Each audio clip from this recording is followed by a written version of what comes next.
ਕਿਵੇਂ ਦੋਸਤੋ, ਕੀ ਹਾਲ ਚਾਲ? ਅੱਜ ਦੀ ਵੀਡੀਓ 'ਚ ਆਪਾਂ ਗੱਲਬਾਤ ਕਰਾਂਗੇ ਕੈਨੇਡਾ ਸਰਕਾਰ ਜਿਹੜੇ ਮਾਂ ਤੇ ਪਿਓ ਨੂੰ ਜਦੋਂ ਬੱਚੇ ਦਾ ਜਨਮ ਹੁੰਦਾ ਇੱਥੇ ਕਿਹੜੇ ਪੈਸੇ ਦਿੰਦੀ, ਕਿਹੜੇ ਬੈਨੀਫਿਟ ਦਿੰਦੀ ਆ। ਤੇ ਆਹ ਵੀਡੀਓ ਮੈਂ ਤਾਂ ਬਣਾ ਰਿਹਾ, ਕਿਸੇ ਭੈਣ ਦਾ ਮੈਸੇਜ ਆਇਆ ਸੀ, ਉਹਨਾਂ ਦੇ ਬੇਬੀ ਹੋਣ ਵਾਲਾ ਹੋਣਾ, ਉਹਨਾਂ ਨੇ ਬੈਨੀਫਿਟ ਅਪਲਾਈ ਕਰਨੇ ਹੋਣੇ ਆ, ਤੇ ਕੋਈ ਇਨਸਾਨ ਉਹਨਾਂ ਦੇ ਕੋਲੋਂ $150 ਤੋਂ $200 ਮੰਗ ਰਿਹਾ ਅਪਲਾਈ ਕਰਨ ਦਾ। ਇਹੋ ਜਿਹੀ ਕਮਾਈ ਵੀ ਲੋਕੀ ਕਰਨਾ ਚਾਹੁੰਦੇ ਆ ਕਿ ਹਾਂ ਮੈਨੂੰ ਮਾੜੀ ਜੀ ਨੌਲੇਜ ਹੈ ਕਿ ਮੈਂ ਕਿਸੇ ਦੀ ਹੈਲਪ ਕਰਾਂ ਤਾਂ ਮੈਂ ਉਹ ਤੋਂ 100, $150, $200 ਬਣਾ ਲਾਂ। ਆਹ ਕੰਮ ਸਰਕਾਰ ਨੇ ਫ੍ਰੀ ਆ। ਜੇ ਤੁਹਾਨੂੰ ਨੌਲੇਜ ਹੈ ਕਿ ਤੁਸੀਂ ਕਿਸੇ ਦੀ ਫ੍ਰੀ 'ਚ ਹੈਲਪ ਕਰੋ, ਕੁਛ ਉਹ ਲੇਡੀ ਨੇ ਬੱਚੇ ਨੂੰ ਜਨਮ ਦੇਣਾ, ਉਹ ਤੁਹਾਨੂੰ ਕਿੰਨੀਆਂ ਦੁਆਵਾਂ ਦੇਊਗੀ, ਢਿੱਡ ਸੋਚ ਕੇ ਦੇਖੋ ਨਾ। ਆਪਾਂ ਭਾਈ ਪੈਸੇ ਮੰਗ ਲੈਣੇ ਵੀ ਹਾਂ ਸਾਡਾ 150, 200 ਦਾ ਫਾਇਦਾ ਹੋ ਜਾਏ, ਵੀ ਪਰਮਾਤਮਾ ਨੇ ਇਹੋ ਜਿਹੇ ਪੈਸੇ ਤੁਹਾਡੇ ਬਣਾਏ ਪਤਾ ਨਹੀਂ ਕਿੰਨੇ ਦਵਾਈਆਂ 'ਚ ਕੱਢਦੇ ਨੇ।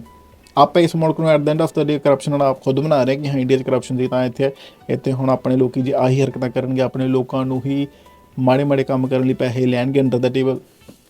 ਸੋ ਐਨੀਵੇਜ਼ ਮੈਂ ਤੁਹਾਨੂੰ ਬਣਾ ਰਿਹਾ ਵੀਡੀਓ ਤੁਹਾਡੇ ਲਈ, ਤੁਸੀਂ ਲਾਈਕ ਕਰਨੀ ਕਰਿਓ, ਨਹੀਂ ਕਰਨੀ ਨਾ ਕਰਿਓ, ਡਜ਼ਨਟ ਮੈਟਰ। ਮੈਂ ਸਿਰਫ ਇੱਕੋ ਪਰਪਸ ਲਈ ਬਣਾ ਰਿਹਾ ਤੁਹਾਨੂੰ। ਇਹਦੇ ਵਿੱਚ ਮੈਂ ਐਲੀਜੀਬਿਲਟੀ, ਮਦਰ ਦੀ, ਫਾਦਰ ਦੀ, ਕਿੰਨੇ ਪੈਸੇ ਮਿਲਦੇ ਆ, ਕਦੋਂ ਤੱਕ ਮਿਲਦੇ ਆ, ਕਿਵੇਂ ਅਪਲਾਈ ਕਰਨਾ, ਤੁਹਾਨੂੰ ਸਾਰਾ ਪ੍ਰੋਸੈਸ ਫ੍ਰੀ ਦੇ ਵਿੱਚ ਦੱਸ ਦੇਣਾ। ਮੈਂ ਤੁਹਾਡੇ ਤੋਂ ਸਿਰਫ ਇੱਕੋ ਚੀਜ਼ ਐਕਸਪੈਕਟ ਕਰਦਾ, ਜੇ ਇਨ ਫਿਊਚਰ ਕਦੇ ਵੀ ਕਿਸੇ ਨੂੰ ਲੋੜ ਪੈਂਦੀ ਆ, ਤੁਹਾਡੇ ਕੋਲ ਨੌਲੇਜ ਹੈਗੀ ਆ, ਤੁਸੀਂ ਫ੍ਰੀ 'ਚ ਅਗਲੇ ਦੀ ਹੈਲਪ ਕਰੀ, ਦੁਆਵਾਂ ਖੱਟੀਓ, ਦੈਟਸ ਇਟ। ਠੀਕ ਹੈ, ਲੈਟਸ ਬਿਗਿਨ। ਢੱਕਣ ਥੱਲੇ ਡੇ ਪਿਆ, ਚਲੋ ਚੱਟਦੇ ਆ, ਪੈਨ ਤਾਂ ਚੱਲਦਾ। ਓਕੇ, ਗੂਗਲ 'ਤੇ ਜਾਣਾ, ਉੱਥੇ ਭਰਨਾ ਆਪਾਂ EI ਮੈਟਰਨਿਟੀ। ਠੀਕ ਹੈ, ਇਹਨੂੰ ਕਰ ਲੈਣਾ। ਪਹਿਲਾ ਲਿੰਕ canada.ca ਦੀ ਵੈਬਸਾਈਟ ਆ, ਉਹਨੂੰ ਖੋਲ੍ਹ ਲਾਂਗੇ। ਉੱਥੇ ਆ ਗਿਆ। ਹੁਣ ਕੀ ਬੈਨੀਫਿਟਸ ਨੇ, ਪਹਿਲਾਂ ਆਪਾਂ ਜਾਵਾਂਗੇ ਡੂ ਯੂ ਕੁਆਲੀਫਾਈ 'ਤੇ, ਰਿਕੁਆਇਰਮੈਂਟ ਤੁਹਾਨੂੰ ਦੱਸਦਾ। ਸੋ ਆਹ ਬੈਨੀਫਿਟ ਮਿਲਦੇ ਆ ਪਹਿਲਾਂ ਮਦਰ ਨੂੰ, ਜਿਹੜੀ ਮਾਂ ਹੁੰਦੀ ਜਿਹਨੇ ਬੱਚੇ ਨੂੰ ਜਨਮ ਦੇਣਾ। ਸੋ ਆਹ ਬੈਨੀਫਿਟ ਲੋਕਾਂ ਦੇ ਵਿੱਚ ਵਹਿਮ ਬਣਿਆ ਹੋਇਆ ਕਿ ਆਹ ਬੈਨੀਫਿਟ ਸਿਰਫ ਉਦੋਂ ਮਿਲਦੇ ਆ ਜਦੋਂ ਮਾਂ ਬੱਚੇ ਨੂੰ ਜਨਮ ਦੇ ਦਿੰਦੀ ਆ। ਐਵੇਂ ਦਾ ਕੁਛ ਨਹੀਂ ਹੈ। ਜੇ ਤੁਸੀਂ ਕੈਨੇਡਾ ਦੇ ਵਿੱਚੋਂ ਤੁਸੀਂ ਕੰਮ ਕਰਿਆ ਵਾ, ਤੁਹਾਨੂੰ ਆਹ ਬੈਨੀਫਿਟ ਬੱਚੇ ਨੂੰ ਜਨਮ ਤੋਂ ਪਹਿਲਾਂ ਵੀ ਤੁਸੀਂ ਅਪਲਾਈ ਕਰ ਸਕਦੇ ਹੋ। ਭਾਵੇਂ ਤੁਸੀਂ ਵਰਕ ਪਰਮਿਟ 'ਤੇ ਹੋ, ਤੁਸੀਂ ਕੈਨੇਡਾ ਸਟੱਡੀ ਪਰਮਿਟ 'ਤੇ ਹੋ, ਤੁਸੀਂ ਕੈਨੇਡਾ ਦੇ ਵਿੱਚ ਕਿਸੇ ਵੀ ਪਰਮਿਟ 'ਤੇ ਹੋ। ਤੁਸੀਂ ਬਸ ਵੈਸਟਰਨ ਨਹੀਂ ਹੋਣੇ ਚਾਹੀਦੇ, ਤੁਸੀਂ ਉਹ ਨਹੀਂ ਹੋਣੇ ਚਾਹੀਦੇ ਵੀ ਇਲੀਗਲ ਆਊਟ ਆਫ ਸਟੇਟਸ ਨਹੀਂ ਹੋਣੇ ਚਾਹੀਦੇ। ਤੁਹਾਡੇ ਕੋਲ ਸਟੇਟਸ ਹੋਣਾ ਚਾਹੀਦਾ ਕੈਨੇਡਾ, ਜੇ ਤੁਸੀਂ ਕੰਮ ਕਰਨ ਦੀ ਅਥਾਰਟੀ ਹੋਵੇ ਤੁਹਾਡੇ ਕੋਲ। ਸਿੰਪਲ। ਹੁਣ you are pregnant or have recently given birth when requesting maternity benefit.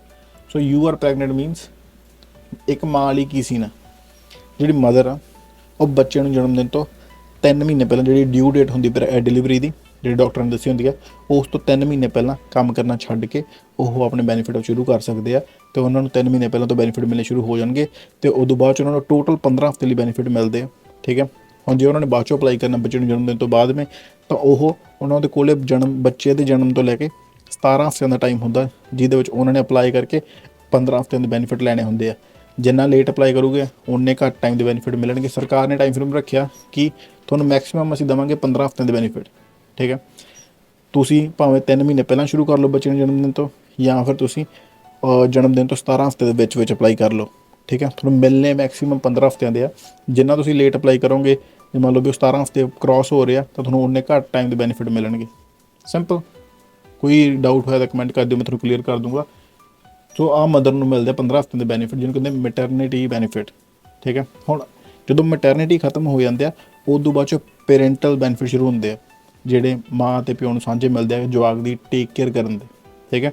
ਜਦੋਂ ਤੱਕ ਮੈਟਰਨਿਟੀ ਚੱਲਦੀ ਪਈ ਆ, ਉਦੋਂ ਤੱਕ ਤੁਸੀਂ ਜਿਹੜੇ ਪੈਟਰਨਲ ਬੈਨੀਫਿਟਸ ਆ ਉਹ ਕਲੇਮ ਨਹੀਂ ਕਰ ਸਕਦੇ। ਜਦੋਂ ਮੈਟਰਨਿਟੀ ਨੇ ਤੁਹਾਨੂੰ ਪੇ ਕਰਨੇ ਬੰਦ ਕਰਤੇ, ਉਦੋਂ ਬਾਅਦ 'ਚੋਂ ਕਿਕ ਇਨ ਹੋਣਗੇ। ਮਦਰ ਲਈ ਉਹ ਬੈਨੀਫਿਟ ਆਟੋਮੈਟਿਕਲੀ ਚੱਲਦੇ ਰਹਿਣਗੇ। ਠੀਕ ਹੈ। ਮਦਰ ਲਈ ਉਹ ਬੈਨੀਫਿਟ ਮੈਟਰਨਿਟੀ ਦੇ ਖਤਮ ਹੋਏ, ਪੈਰੈਂਟਲ ਵਾਲੇ ਸ਼ੁਰੂ ਹੋ ਜਾਣਗੇ। ਫਾਦਰ ਲਈ ਅਪਲਾਈ ਕਰਨੇ ਪੈਣਗੇ। ਤੁਹਾਨੂੰ ਮੈਂ ਸਾਰਾ ਦੱਸ ਦੇਣਾ, ਇਹਦੇ 'ਚ ਕੋਈ ਟੈਨਸ਼ਨ ਲੈਣ ਦੀ ਲੋੜ ਨਹੀਂ ਹੈਗੀ। ਸੋ ਮਦਰ ਜਿਹੜੀ ਪ੍ਰੈਗਨੈਂਟ ਆ ਜਾਂ ਫਿਰ ਜਿਨ੍ਹਾਂ ਨੇ ਰੀਸੈਂਟਲੀ ਜਨਮ ਦਿੱਤਾ, ਉਹ ਅਪਲਾਈ ਕਰ ਸਕਦੇ ਆ। ਉਦੋਂ ਬਾਅਦ 'ਚ ਐਲੀਜੀਬਿਲਟੀ ਦੇ ਵਿੱਚ ਕੀ ਆ ਜਾਂਦਾ, ਪਹਿਲਾਂ ਇੱਥੇ ਆ ਗਿਆ, ਜੇ ਇਹਦੇ ਵਿੱਚ ਉਹਨਾਂ ਨੂੰ ਵੀ ਮਿਲਦੇ ਆ ਜਿਨ੍ਹਾਂ ਨੇ ਨਿਊ ਬੋਰਨ ਬੇਬੀ ਨੂੰ ਅਡੋਪਟ ਕੀਤਾ ਹੋਵੇ, ਜਾਂ ਜਵਾਕ ਨੂੰ ਅਡੋਪਟ ਕੀਤਾ ਹੋਵੇ, ਉਹਨਾਂ ਨੂੰ ਵੀ ਬੈਨੀਫਿਟ ਮਿਲਦੇ ਪੇਰੈਂਟਸ ਨੂੰ। ਕਿ ਜਵਾਕ ਦੀ ਟੇਕ ਕੇਅਰ ਵਾਲੇ ਬੈਨੀਫਿਟ, ਟੇਕ ਕੇਅਰ ਕਰਨ ਵਾਲੇ ਬੈਨੀਫਿਟ ਨੂੰ ਕਹਿੰਦੇ ਆ ਪੇਰੈਂਟਲ ਬੈਨੀਫਿਟਸ, ਜੋ ਮਦਰ ਅਤੇ ਫਾਦਰ ਦੋਨੋਂ ਨੂੰ ਮਿਲ ਸਕਦੇ ਆ। ਠੀਕ ਹੈ। ਹੁਣ ਇਹਦੇ ਵਿੱਚ ਰਿਕੁਆਇਰਮੈਂਟ ਕੀ ਆ ਕਿ ਜਿਹੜੀ ਮਦਰ ਆ, ਜੇ ਮੰਨ ਲਓ ਤੁਹਾਡੀ ਡਿਊ ਡੇਟ ਹੈਗੀ ਹੈ ਫੋਰ ਐਗਜ਼ਾਮਪਲ 1 ਫਰਵਰੀ 2026, ਠੀਕ ਹੈ, ਉਦੋਂ 3 ਮਹੀਨੇ ਪਹਿਲਾਂ ਤੁਸੀਂ ਆਪਣਾ ਕੰਮ ਕਰਨਾ ਛੱਡਣਾ। ਪਰ ਜਦੋਂ ਜਿਸ ਦਿਨ ਕੰਮ ਕਰਨਾ ਛੱਡਣਾ, ਉਦੋਂ 1 ਹਫ਼ਤੇ ਪਹਿਲਾਂ ਕੰਮ ਕਰਨਾ ਛੱਡੋ ਤੋਂ 1 ਹਫ਼ਤੇ ਪਹਿਲਾਂ ਤੁਸੀਂ ਜਿਹੜੇ ਮੰਨ ਲਓ ਹੁਣ ਤੁਹਾਨੂੰ 40 ਘੰਟੇ ਮਿਲਦੇ ਪਏ ਆ, ਤੁਸੀਂ ਉਹ ਕੰਮ ਨੂੰ 40% ਤੋਂ ਥੱਲੇ ਲੈ ਜਾਣਾ। ਕਿ ਹਾਂਜੀ ਕੋਈ ਪੇਨ ਆ, ਕੋਈ ਹੋਰ ਰੀਜ਼ਨ ਆ, ਤੁਸੀਂ ਕੰਮ ਦੀ ਆਪਦੀ ਇਨਕਮ 100% ਤੋਂ 40% ਤੋਂ ਥੱਲੇ ਲੈ ਜਾਣੀ ਆ ਆਪਦੇ ਕੰਮ ਦੇ ਆਖਰੀ ਵੀਕ ਦੀ। ਉਦੋਂ ਬਾਅਦ ਤੁਸੀਂ ਜਾਣਾ ਮੈਟਰਨਿਟੀ ਲੀਵ ਤੇ ਕੰਮ ਕਰਨਾ ਬੰਦ ਕਰ ਦੇਣ। ਠੀਕ ਹੈ, ਇਹਨੂੰ ਕਹਿੰਦੇ ਆ ਵੀ your regular weekly earning from the work have decreased by more than 40% from for at least 1 week। ਸੋ ਇੱਕ ਹਫ਼ਤੇ ਲਈ ਤੁਹਾਡੀ ਜਿਹੜੀ ਇਨਕਮ ਆ ਉਹ 40% ਤੋਂ ਥੱਲੇ ਡਿੱਗ ਪਈ ਆ, ਫਿਰ ਅਸੀਂ ਕੰਮ ਕਰਨਾ ਬੰਦ ਕਰਤਾ। ਠੀਕ ਹੈ, ਸੋ ਇਹਨੂੰ ਜਸਟ ਸਿੰਪਲ ਭਾਸ਼ਾ ਆਪਾਂ ਕਹਿ ਸਕਦੇ ਹਾਂ ਵੀ ਆਖਰੀ ਵੀਕ ਦੇ ਵਿੱਚ ਤੁਸੀਂ ਸਿਰਫ ਇੱਕ ਸ਼ਿਫਟ ਕਰਨੀ ਆ, ਦੂਸਰੀ ਸ਼ਿਫਟ ਤੋਂ ਘਰੇ ਚਲੇ ਜਾਣਾ ਤਾਂ ਉਹ ਤੁਹਾਡੀ ਹੋਊਗੀ 40% ਤੋਂ ਥੱਲੇ। ਤੁਸੀਂ ਬਾਅਦ ਚੋਂ ਕੰਮ 'ਤੇ ਨਹੀਂ ਜਾਣਾ, ਤੁਸੀਂ ਕਹਿ ਦੇਣਾ ਮੈਂ ਮੈਟਰਨਿਟੀ ਕਲੇਮ ਕਰਦੀ ਪਈ ਹਾਂ, ਕੰਮ ਕਰਨਾ ਬੰਦ ਕਰ ਦੇਣਾ। ਇਹ ਤਾਂ ਤੁਹਾਡਾ ਐਮਪਲੋਇਰ ਤੁਹਾਨੂੰ ਫੋਰਸ ਨਹੀਂ ਕਰ ਸਕਦਾ ਕੁਛ ਵੀ, ਆਹ ਤੁਹਾਡਾ ਰਾਈਟ ਹੈ। ਠੀਕ ਹੈ, ਕੁਝ ਇੱਕ ਮਾਂ ਜਾਣਦੀ ਉਹਨੂੰ ਕੀ ਪੇਨ ਫੀਲ ਹੁੰਦਾ। ਸੋ ਮੈਂ ਉਹ ਚੀਜ਼ 'ਚ ਜੱਜ ਨਹੀਂ ਹੈਗਾ, ਮੈਨੂੰ ਨੌਲੇਜ ਨਹੀਂ ਹੈਗੀ, ਮੈਂ ਸਿਰਫ ਤੁਹਾਨੂੰ ਦੱਸ ਰਿਹਾ ਜੋ ਸਾਰੀ ਜਾਣਕਾਰੀ ਹੈ। ਠੀਕ ਹੈ, ਉਹਦੇ ਬਾਅਦ ਚੋਂ you accumulated 600 insured hours of work in 52 weeks before the start of your claim or since the start of your last claim, whichever is shorter। So 600 insured ਘੰਟੇ ਕੰਮ ਕਰਨਾ ਆਪਾਂ ਪਿਛਲੇ 1 ਸਾਲ 'ਚ, 52 ਹਫ਼ਤੇ ਸਾਲ 'ਚ ਹੁੰਦੇ ਆ। ਸੋ 600 ਇੰਸ਼ੋਰਡ ਘੰਟੇ ਕੀ ਹੋ ਗਏ? ਹੁਣ ਮੰਨ ਲਓ ਮੈਂ 40 ਘੰਟੇ ਕੰਮ ਕਰਦਾ ਹਫ਼ਤੇ ਦੇ, ਮੈਂ ਕੁੜੀ ਇੱਕ ਲਾ ਲਓ, ਕਰੀ ਕੁੜੀ ਆ, ਮੈਂ ਪ੍ਰੈਗਨੈਂਟ ਆ, ਮੈਂ 40 ਘੰਟੇ ਕੰਮ ਕਰਦਾ। ਠੀਕ ਹੈ, ਪਿਛਲੇ 1 ਸਾਲ ਤੋਂ। ਸੋ ਜਿਹੜਾ 600 ਇੰਸ਼ੋਰਡ ਘੰਟੇ ਕੀ ਆ, ਜਦੋਂ ਵੀ ਆਪਾਂ ਨੂੰ ਚੈੱਕ ਮਿਲਦਾ ਉਹਦੇ ਵਿੱਚ ਇੱਕ ਕਾਲਮ ਹੁੰਦਾ ਡਿਡਕਸ਼ਨ ਵਾਲਾ EI ਦਾ। ਸੋ ਜੇ ਮੰਨ ਲਓ ਉਹ 40 ਘੰਟੇ ਮੈਂ ਕੰਮ ਕੀਤਾ ਤਾਂ ਉਹ ਹਰ ਪੇ ਚੈੱਕ ਤੋਂ EI ਕੱਟੀ ਜਾਂਦੀ, ਸਰਕਾਰ ਲੈ ਜਾਂਦੀ ਹੈ। ਸੋ ਉਹ ਜਿਹੜਾ 600 ਘੰਟਾ ਤੁਹਾਡਾ ਪੂਰਾ ਹੋ ਜਾਂਦਾ ਸਿਰਫ ਹੀ ਅਤੇ ਸਿਰਫ 4 ਮਹੀਨਿਆਂ 'ਚ, 16 ਹਫ਼ਤਿਆਂ 'ਚ। ਠੀਕ ਹੈ, ਹੁਣ ਜੇ ਤੁਸੀਂ ਪਿਛਲੇ 1 ਸਾਲ 'ਚ 16 ਹਫ਼ਤੇ ਫੁੱਲ ਟਾਈਮ ਕੰਮ ਕੀਤਾ, ਤੁਹਾਡਾ 600 ਘੰਟਾ ਪੂਰਾ ਹੁੰਦਾ, ਬਸ ਤੁਹਾਡੇ ਪੇ ਚੈੱਕਾਂ ਦੇ ਵਿੱਚੋਂ EI ਕੱਟੀ ਗਈ ਹੋਵੇ ਤਾਂ ਤੁਸੀਂ ਰੈਕੋਰਡ ਆਫ ਇੰਪਲੋਇਮੈਂਟ ਦੇ ਨਾਲ ਉਹ ਚੀਜ਼ ਪ੍ਰੂਵ ਕਰ ਸਕਦੇ ਹੋ। ਸਿੰਪਲ। ਠੀਕ ਹੈ, ਆਹ ਚੀਜ਼ ਜੇ ਮਦਰ ਫੁੱਲਫਿਲ ਕਰਦੀ ਹੈ ਫਿਰ ਹੀ ਬੈਨੀਫਿਟ ਮਿਲਦੇ ਆ, ਜੇ ਫਾਦਰ ਫੁੱਲਫਿਲ ਕਰਦਾ ਫਿਰ ਹੀ ਬੈਨੀਫਿਟ ਮਿਲਦੇ ਆ। ਸੋ ਦੋਨਾਂ ਨੂੰ ਬੈਨੀਫਿਟ, ਦੋਨਾਂ ਨੂੰ ਆਹ ਚੀਜ਼ ਫੁੱਲਫਿਲ ਕਰਨੀ ਪੈਣੀ ਹੈ ਕਿ ਹਾਂਜੀ ਪਿਛਲੇ 1 ਸਾਲ ਦੇ ਵਿੱਚ ਬੈਨੀਫਿਟ ਕਲੇਮ ਕਰਨ ਤੋਂ ਤੁਸੀਂ ਘੱਟੋ ਘੱਟ 4 ਮਹੀਨੇ ਫੁੱਲ ਟਾਈਮ ਕੰਮ ਕੀਤਾ ਹੋਵੇ ਜਾਂ ਫਿਰ ਤੁਹਾਡੇ 600 ਘੰਟਿਆਂ ਦੇ ਉੱਤੇ EI ਕੱਟੀ ਗਈ ਹੋਵੇ। ਠੀਕ ਹੈ, ਹੁਣ ਮੰਨ ਲਓ ਵੀ ਮੈਨੂੰ ਬਾਈ ਵੀਕਲੀ 80 ਘੰਟੇ ਦਾ ਚੈੱਕ ਆਉਂਦਾ, 80 ਘੰਟੇ ਦੇ ਵਿੱਚੋਂ EI ਕੱਟੀ ਗਈ। ਸੋ 80 ਘੰਟੇ ਮੇਰੇ ਜੁੜ ਗਏ, ਮਹੀਨੇ ਦੇ 160 ਘੰਟੇ ਉਵੇਂ। ਠੀਕ ਹੈ, ਜੇ ਕਿਸੇ ਨੂੰ ਕੋਈ ਵੀ ਯਾਰ ਡਾਊਟ ਹੋਇਆ ਨਾ, ਕੋਈ ਚੀਜ਼ ਐਕਸਪਲੇਨੇਸ਼ਨ ਜੇ ਤੁਹਾਨੂੰ ਨਹੀਂ ਸਮਝ ਲੱਗੀ, ਕਮੈਂਟ ਕਰ ਦਿਓ, ਮੈਨੂੰ ਪਤਾ ਆਹ ਸਾਰੀ ਇਨਫੋਰਮੇਸ਼ਨ ਥੋੜ੍ਹੀ ਜਿਹੀ ਟੇਢੀ ਮੇਢੀ ਹੈ। ਨੈਕਸਟ, ਠੀਕ ਹੈ, ਆਹ ਤੁਹਾਨੂੰ ਦੱਸਤਾ ਮੈਂ ਕੀ ਐਲੀਜੀਬਿਲਿਟੀ ਕ੍ਰਾਈਟੀਰੀਆ। ਹੁਣ ਇਹਨਾਂ ਨੇ ਐਲੀਜੀਬਿਲਿਟੀ ਪੀਰੀਅਡ ਦੱਸਿਆ, ਜਿਹੜਾ ਮਦਰ ਆ ਉਹ ਬੈਨੀਫਿਟ ਰਿਸੀਵ ਕਰਨਾ ਸ਼ੁਰੂ ਕਰ ਸਕਦੇ ਆ ਐਸ ਅਰਲੀ ਐਸ 12 ਹਫ਼ਤੇ ਬਿਫੋਰ ਦਾ ਡਿਊ ਡੇਟ। ਜਿਵੇਂ ਤੁਹਾਨੂੰ ਪਹਿਲਾਂ ਦੱਸਿਆ ਸੀ, ਜਿਹੜੀ ਡਿਊ ਡੇਟ ਹੈ ਡਿਲੀਵਰੀ ਦੀ ਡੇਟ ਆ ਉਹ ਤੋਂ 3 ਮਹੀਨੇ ਪਹਿਲਾਂ ਤੁਸੀਂ ਸਟਾਰਟ ਕਰ ਸਕਦੇ ਹੋ, ਅਤੇ ਜਾਂ ਫਿਰ the date you give birth. ਅਤੇ ਤੁਹਾਨੂੰ ਆ ਬੈਨੀਫਿਟ ਉਦੋਂ like you can not receive these benefits more than 17 week after your due date. So ਬੱਚੇ ਦੀ ਡਿਲੀਵਰੀ ਤੋਂ 17 ਹਫ਼ਤੇ ਦੇ ਵਿੱਚ ਵਿੱਚ ਤੁਸੀਂ ਇਹ ਬੈਨੀਫਿਟ ਲੈ ਸਕਦੇ ਹੋ, ਉਦੋਂ ਬਾਅਦ 'ਚ ਨਹੀਂ। ਉਦੋਂ ਬਾਅਦ 'ਚ ਤੁਹਾਨੂੰ ਮਿਲਣਗੇ ਪੈਰੈਂਟਲ ਬੈਨੀਫਿਟਸ ਓਨਲੀ। ਠੀਕ ਹੈ, ਸੋ ਜਿਹੜੇ ਮੈਟਰਨਿਟੀ ਵਾਲੇ ਆ ਜਾਂ 3 ਮਹੀਨੇ ਪਹਿਲਾਂ, ਟੋਟਲ ਤੁਹਾਨੂੰ 15 ਹਫ਼ਤੇ ਦੇ ਮਿਲਣੇ ਆ। ਤੁਸੀਂ ਕਲੇਮ ਕਰਨੇ ਆ ਬੱਚੇ ਦੇ ਜਨਮ ਤੋਂ 3 ਮਹੀਨੇ ਪਹਿਲਾਂ ਤੋਂ ਲੈ ਕੇ ਬੱਚੇ ਦੇ ਜਨਮ ਦਿਨ ਤੋਂ 17 ਹਫ਼ਤੇ ਬਾਅਦ में। ਸੋ 17 ਹਫ਼ਤੇ ਹੋ ਗਏ, 4 ਜੋ ਕਿ 16, ਸੋ 4 ਮਹੀਨੇ ਟੋਟਲ। ਤੁਹਾਨੂੰ ਟਾਈਮ ਫਰੇਮ ਦੱਸ ਦੇਣਾ ਕਿ ਮੰਨ ਲਓ ਤੁਹਾਡੀ ਡਿਊ ਡੇਟ ਹੈਗੀ 1 ਫਰਵਰੀ।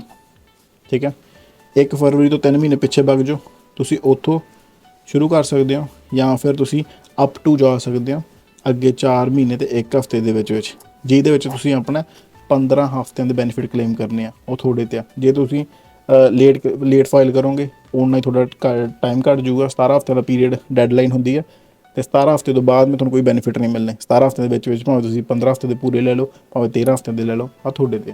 ਠੀਕ ਹੈ, ਜਿੰਨੀ ਛੇਤੀ ਅਪਲਾਈ ਕਰ ਦੋਗੇ। ਉਦੋਂ ਬਾਅਦ 'ਚ ਗੱਲ ਹੈਗੀ ਪੈਰੈਂਟਲ ਬੈਨੀਫਿਟਸ ਦੀ। ਪੈਰੈਂਟਲ ਮਿਲਦੇ ਆ ਮਦਰ ਅਤੇ ਫਾਦਰ ਨੂੰ, ਦੋਨਾਂ ਨੂੰ, ਕਿ ਹਾਂ ਜਿਨ੍ਹਾਂ ਨੇ ਬੱਚੇ ਦੀ ਟੇਕ ਕੇਅਰ ਕਰਨੀ ਹੁੰਦੀ ਆ। ਆਹ ਤੁਹਾਨੂੰ ਮਿਲਦੇ ਆ 52 ਹਫ਼ਤੇ, ਜਿਹਨੂੰ 1 ਸਾਲ ਕਹਿੰਦੇ ਆ, ਅਤੇ 78 ਹਫ਼ਤੇ ਐਕਸਟੈਂਡਡ। ਸੋ ਸਟੈਂਡਰਡ ਹੁੰਦਾ ਵਾ 52 ਹਫ਼ਤੇ, ਸਟੈਂਡਰਡ ਹੁੰਦਾ ਵਾ 52 ਹਫ਼ਤੇ 12 ਮਹੀਨੇ, ਅਤੇ ਐਕਸਟੈਂਡਰਡ ਹੁੰਦਾ ਵਾ 78 ਹਫ਼ਤੇ 52 ਹਫ਼ਤੇ, ਹਾਂ 52 ਮਹੀਨੇ ਤਾਂ ਨਹੀਂ ਕਹਤਾ ਮੈਂ, ਸੌਰੀ, 52 ਹਫ਼ਤੇ ਸਟੈਂਡਰਡ 12 ਮਹੀਨੇ ਸਾਲ, ਜਿਹੜਾ ਐਕਸਟੈਂਡਡ ਉਹ 1.5 ਸਾਲ 78 ਹਫ਼ਤੇ। ਹੁਣ ਆਹ ਕਦੇ ਵੀ ਤੁਹਾਨੂੰ 52 ਹਫ਼ਤੇ ਪੂਰੇ ਨਹੀਂ ਮਿਲਦੇ। ਰੀਜ਼ਨ, ਜਿਹੜਾ ਮਟਰਨਿਟੀ ਬੈਨੀਫਿਟ ਆ ਜਦੋਂ ਉਹਦੀ ਪੇਮੈਂਟ ਆ ਬੰਦ ਹੋ ਜਾਂਦੀ ਆ।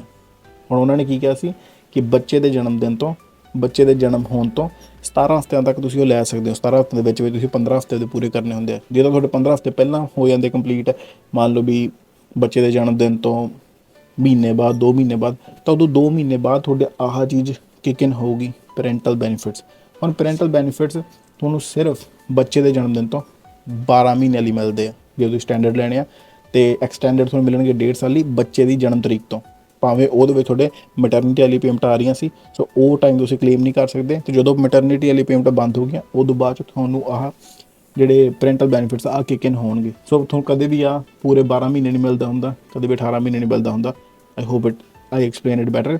ਜੇ ਕਿਸੇ ਨੂੰ ਵੀ ਕੋਈ ਡਾਊਟ ਹੋਵੇ ਪਲੀਜ਼ ਕਮੈਂਟ ਕਰ ਦਿਓ। ਮੈਨੂੰ ਪਤਾ ਬਹੁਤ ਜ਼ਿਆਦਾ ਉਲਝਵੀਂ ਜੀ ਹੈ information, but still I am trying my best to explain.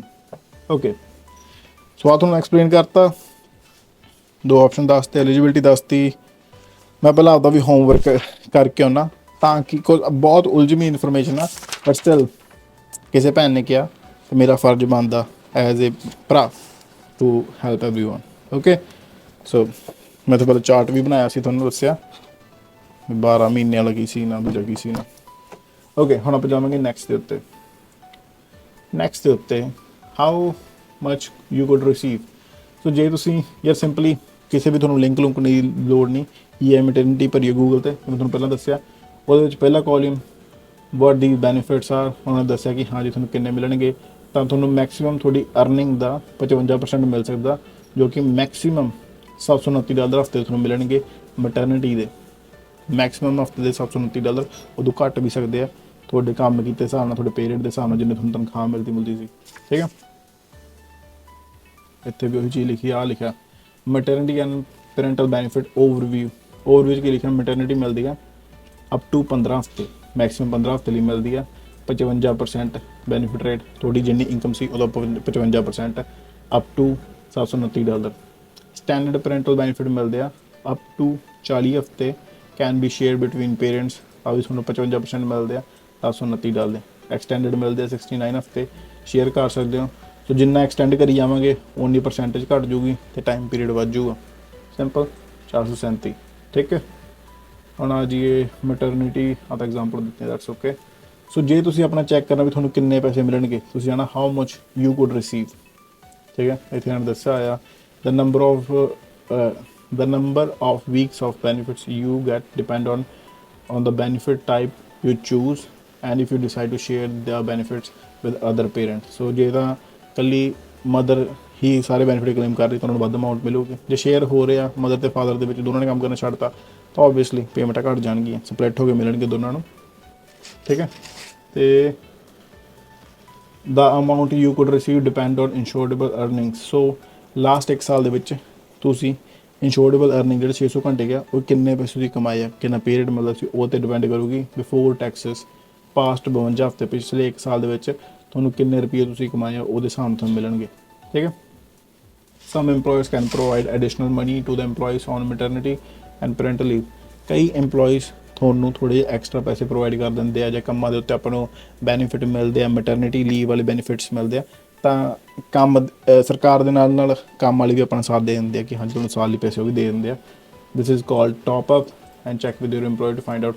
ਤਾਂ ਜ਼ਰੂਰ ਆਪਣੇ ਐਮਪਲੋਇਰਸ ਨਾਲ ਚੈੱਕ ਕਰੋ ਵੀ ਤੁਹਾਨੂੰ ਤੁਹਾਡੇ ਕੰਮ ਦੇ ਉੱਤੇ ਜਿਹੜੇ ਬੈਨੀਫਿਟਸ ਮਿਲਦੇ ਆ ਤੁਹਾਡਾ ਰਾਈਟ ਆ, ਤੁਸੀਂ ਪੁੱਛ ਸਕਦੇ ਹੋ, ਤੁਹਾਨੂੰ ਕੋਈ ਵੀ ਮਨਾ ਨਹੀਂ ਕਰ ਸਕਦਾ ਕਿ ਆਪਾਂ ਨੂੰ ਕੰਮ ਦੇ ਉੱਤੇ ਕੋਈ ਵੀ ਮੈਟਰਨਿਟੀ ਬੈਨੀਫਿਟਸ ਮਿਲਦੇ ਆ। ਜਿਹੜਾ ਫਾਦਰ ਹੈਗਾ ਉਹ ਪੁੱਛ ਸਕਦਾ ਕਿ ਮੈਨੂੰ ਪੈਟਰਨਲ ਬੈਨੀਫਿਟ ਮਿਲਣਗੇ, ਤਾਂ ਉਹ ਤੁਹਾਨੂੰ ਦੱਸ ਸਕਦੇ, ਐਕਸਪਲੇਨ ਕਰ ਸਕਦੇ। HR ਨੂੰ ਪੁੱਛੋ ਬਿਨਾਂ ਕਿਸੇ ਘਬਰਾਹਟ ਤੋਂ। ਠੀਕ ਹੈ, ਸੋ ਨੀਚੇ ਐਸਟੀਮੇਟਡ ਬੈਨੀਫਿਟਸ 'ਤੇ ਜਾਓ, ਇੱਥੇ ਭਰੋ ਵੀ ਅਰਨਿੰਗ ਫਰੀਕੁਐਂਸੀ।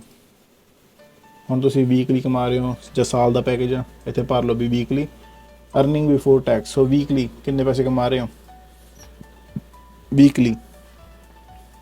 ਮੰਨ ਲਓ ਵੀ ਆਪਾਂ ਕਮਾ ਰਹੇ ਹਾਂ,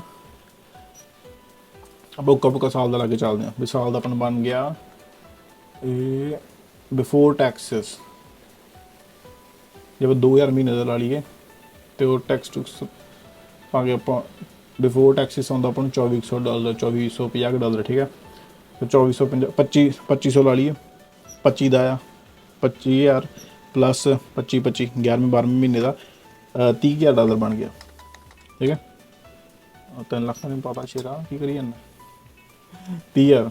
ਸੋ ਆਪਾਂ ਕਿਹੜੇ ਬੈਨੀਫਿਟ ਅਪਲਾਈ ਕਰਦੇ ਹਾਂ, for the person and for the parents. ਠੀਕ ਹੈ, ਹੁਣ ਤੁਸੀਂ ਹਾਇਰ ਕਿਹੜਾ ਲੈਣਾ ਤੁਸੀਂ ਬੈਨੀਫਿਟ। ਸਟੈਂਡਰਡ 12 ਮਹੀਨੇ ਵਾਲਾ ਜਾਂ ਫਿਰ ਐਕਸਟੈਂਡਡ 18 ਮਹੀਨੇ ਵਾਲਾ, ਜਿਹਦੇ ਵਿੱਚ ਤੁਹਾਨੂੰ ਪੇਮੈਂਟਾਂ ਛੋਟੀਆਂ ਮਿਲਦੀਆਂ, ਅਤੇ ਕਿੰਨੇ ਮਹੀਨੇ ਲਈ ਤੁਸੀਂ ਬੈਨੀਫਿਟ ਰਿਸੀਵ ਕਰਨਾ ਚਾਹੋਗੇ। ਆ ਹੁੰਦਾ ਵਾ 35 ਵੀਕਸ ਫੋਰ ਸਟੈਂਡਰਡ ਅਤੇ 61 ਹਫ਼ਤੇ ਹੁੰਦਾ ਵਾ ਐਕਸਟੈਂਡਡ।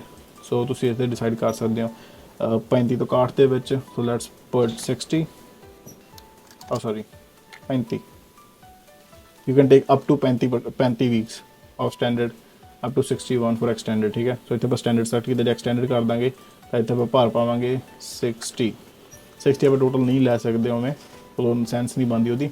ਬਟ ਇਹਦੇ ਵਿੱਚ ਆਪਾਂ ਦੇਖ ਸਕਦੇ ਵੀ ਤੁਸੀਂ ਕਦੋਂ ਕੰਮ ਕਰਨਾ ਬੰਦ ਕਰਨਾ, ਤਾਂ ਨੀਚੇ ਜਾ ਕੇ ਤੁਸੀਂ ਭਰ ਦੇਣਾ ਵੀ ਤੁਸੀਂ ਕਦੋਂ ਕੰਮ ਕਰਨਾ ਬੰਦ ਕਰਨਾ। ਫੋਰ ਐਗਜ਼ਾਮਪਲ ਅਗਲੇ ਮਹੀਨੇ ਬੂਮ ਤੁਹਾਨੂੰ $317 ਮਿਲਣਗੇ, ਕਦੋਂ ਆਪਾਂ ਐਕਸਟੈਂਡਡ ਚੂਜ਼ ਕੀਤਾ। ਠੀਕ ਹੈ, ਆਪਾਂ ਸਟੈਂਡਰਡ 'ਤੇ ਵਗ ਜਾਈਏ, ਆਪਾਂ ਪੇਮੈਂਟਾਂ ਲੈਣੀਆਂ ਸਿਰਫ 30 ਸਰਕਾਰ ਤੋਂ। ਠੀਕ ਹੈ, ਉਦੋਂ ਬਾਅਦ 'ਚ ਦੇਖੋ ਤਾਂ ਤੁਹਾਡੇ ਉਹੀ ਬੈਨੀਫਿਟ ਬਣ ਗਏ 317 ਅਗੇਨ। ਯੈਸ, ਅੱਛਾ ਇਹ ਜੋ ਪੈਰੈਂਟਲ ਵੀ ਆ ਗਏ ਨਾ, ਸੋ ਸਪਲਿਟ ਵੀ ਹੋ ਰਹੀ ਅਮਾਊਂਟ। ਜਿਹੜੀ ਗੱਲ ਮੈਟਰਨਿਟੀ 'ਤੇ ਵਗ ਜਾਈਏ, ਮੈਟਰਨਿਟੀ 'ਚ ਤੁਹਾਨੂੰ ਮਿਲਣਗੇ ਵਾਈ ਇਟਸ 317। ਅੱਛਾ, ਆਪਣੀ ਇਨਕਮ ਦੇ ਹਿਸਾਬ ਨਾਲ ਆ। ਸੋ ਇਫ ਆਈ ਮੇਡ 45,000 ਮੈਨੂੰ ਮਿਲਣਗੇ 476। ਜੇ ਉਹੀ ਹੁਣ ਦੇਖ ਲਈਏ ਵੀ 3 ਮਹੀਨੇ ਬਾਅਦ ਡਿਊ ਆਪਾਂ, ਜਿਹੜਾ ਪਹਿਲਾਂ ਕਹਿੰਦੇ ਸੀ 12 ਹਫ਼ਤੇ ਪਹਿਲਾਂ, ਇੱਥੇ ਇਹ ਅੱਜ ਹੈਗੀ 29। ਸੋ 29 ਤੋਂ ਬਾਅਦ ਮੈਂ जनवरी फरवरी मार्च 3 ਨੂੰ ਲਗਾ ਲੈਣੇ ਡਿਊ ਡੇਟ ਆ। ਠੀਕ ਹੈ, ਐਸਟੀਮੇਟ। ਤਾਂ ਤੁਹਾਨੂੰ $476 ਬਾਈ ਵੀਕਲੀ ਮਿਲਣਗੇ। ਆ ਹੈਗਾ ਤੁਹਾਡੀ ਇਨਕਮ ਦੇ ਬੇਸ 'ਤੇ ਕਿੰਨੀ ਤੁਹਾਨੂੰ ਤਨਖਾਹ ਮਿਲਦੀ ਹੈ। ਤੁਸੀਂ ਵੀਕਲੀ ਹਿਸਾਬ ਨਾਲ ਭਰ ਸਕਦੇ ਹੋ ਕਿ ਹਾਂਜੀ ਮੈਨੂੰ ਵੀਕਲੀ ਬਣਦਾ $700। ਠੀਕ ਹੈ, ਮੈਟਰਨਿਟੀ ਅਪਲਾਈ ਕਰਨੀ ਆ 3 ਮਹੀਨੇ ਬਾਅਦ ਡਿਊ ਡੇਟ ਆਪਣੀ। When do you plan to stop working, so ਇੱਥੇ 385 ਮਿਲਣਗੇ ਜੇ ਅਸੀਂ ਕੰਮ ਕਰਨਾ ਬੰਦ ਕਰਨਾ ਰਾਈਟ ਅਵੇ। Hopefully this is option 385 income ਦੇ ਹਿਸਾਬ ਨਾਲ। ਹੁਣ ਆਹੀ ਆਪਾਂ ਨੂੰ ਬੰਦ ਹੋਵੇ 1500 ਹਫ਼ਤੇ ਦਾ ਤਾਂ 729 ਪੂਰੇ ਮਿਲਣਗੇ। ਸੋ ਤੁਹਾਡੀ ਇਨਕਮ ਦੇ ਹਿਸਾਬ ਨਾਲ ਤੁਹਾਨੂੰ ਬੈਨੀਫਿਟਸ ਮਿਲਦੇ ਆ। ਤੁਸੀਂ ਦੱਸ ਦਿਓ ਕਿ ਕਦੋਂ ਕੰਮ ਕਰਨਾ ਅਸੀਂ ਬੰਦ ਕਰੋਗੇ, ਉਸ ਹਿਸਾਬ ਨਾਲ ਡੇਟ ਪਾ ਕੇ ਤੁਹਾਨੂੰ ਐਸਟੀਮੇਸ਼ਨ ਮਿਲ ਜੂਗਾ।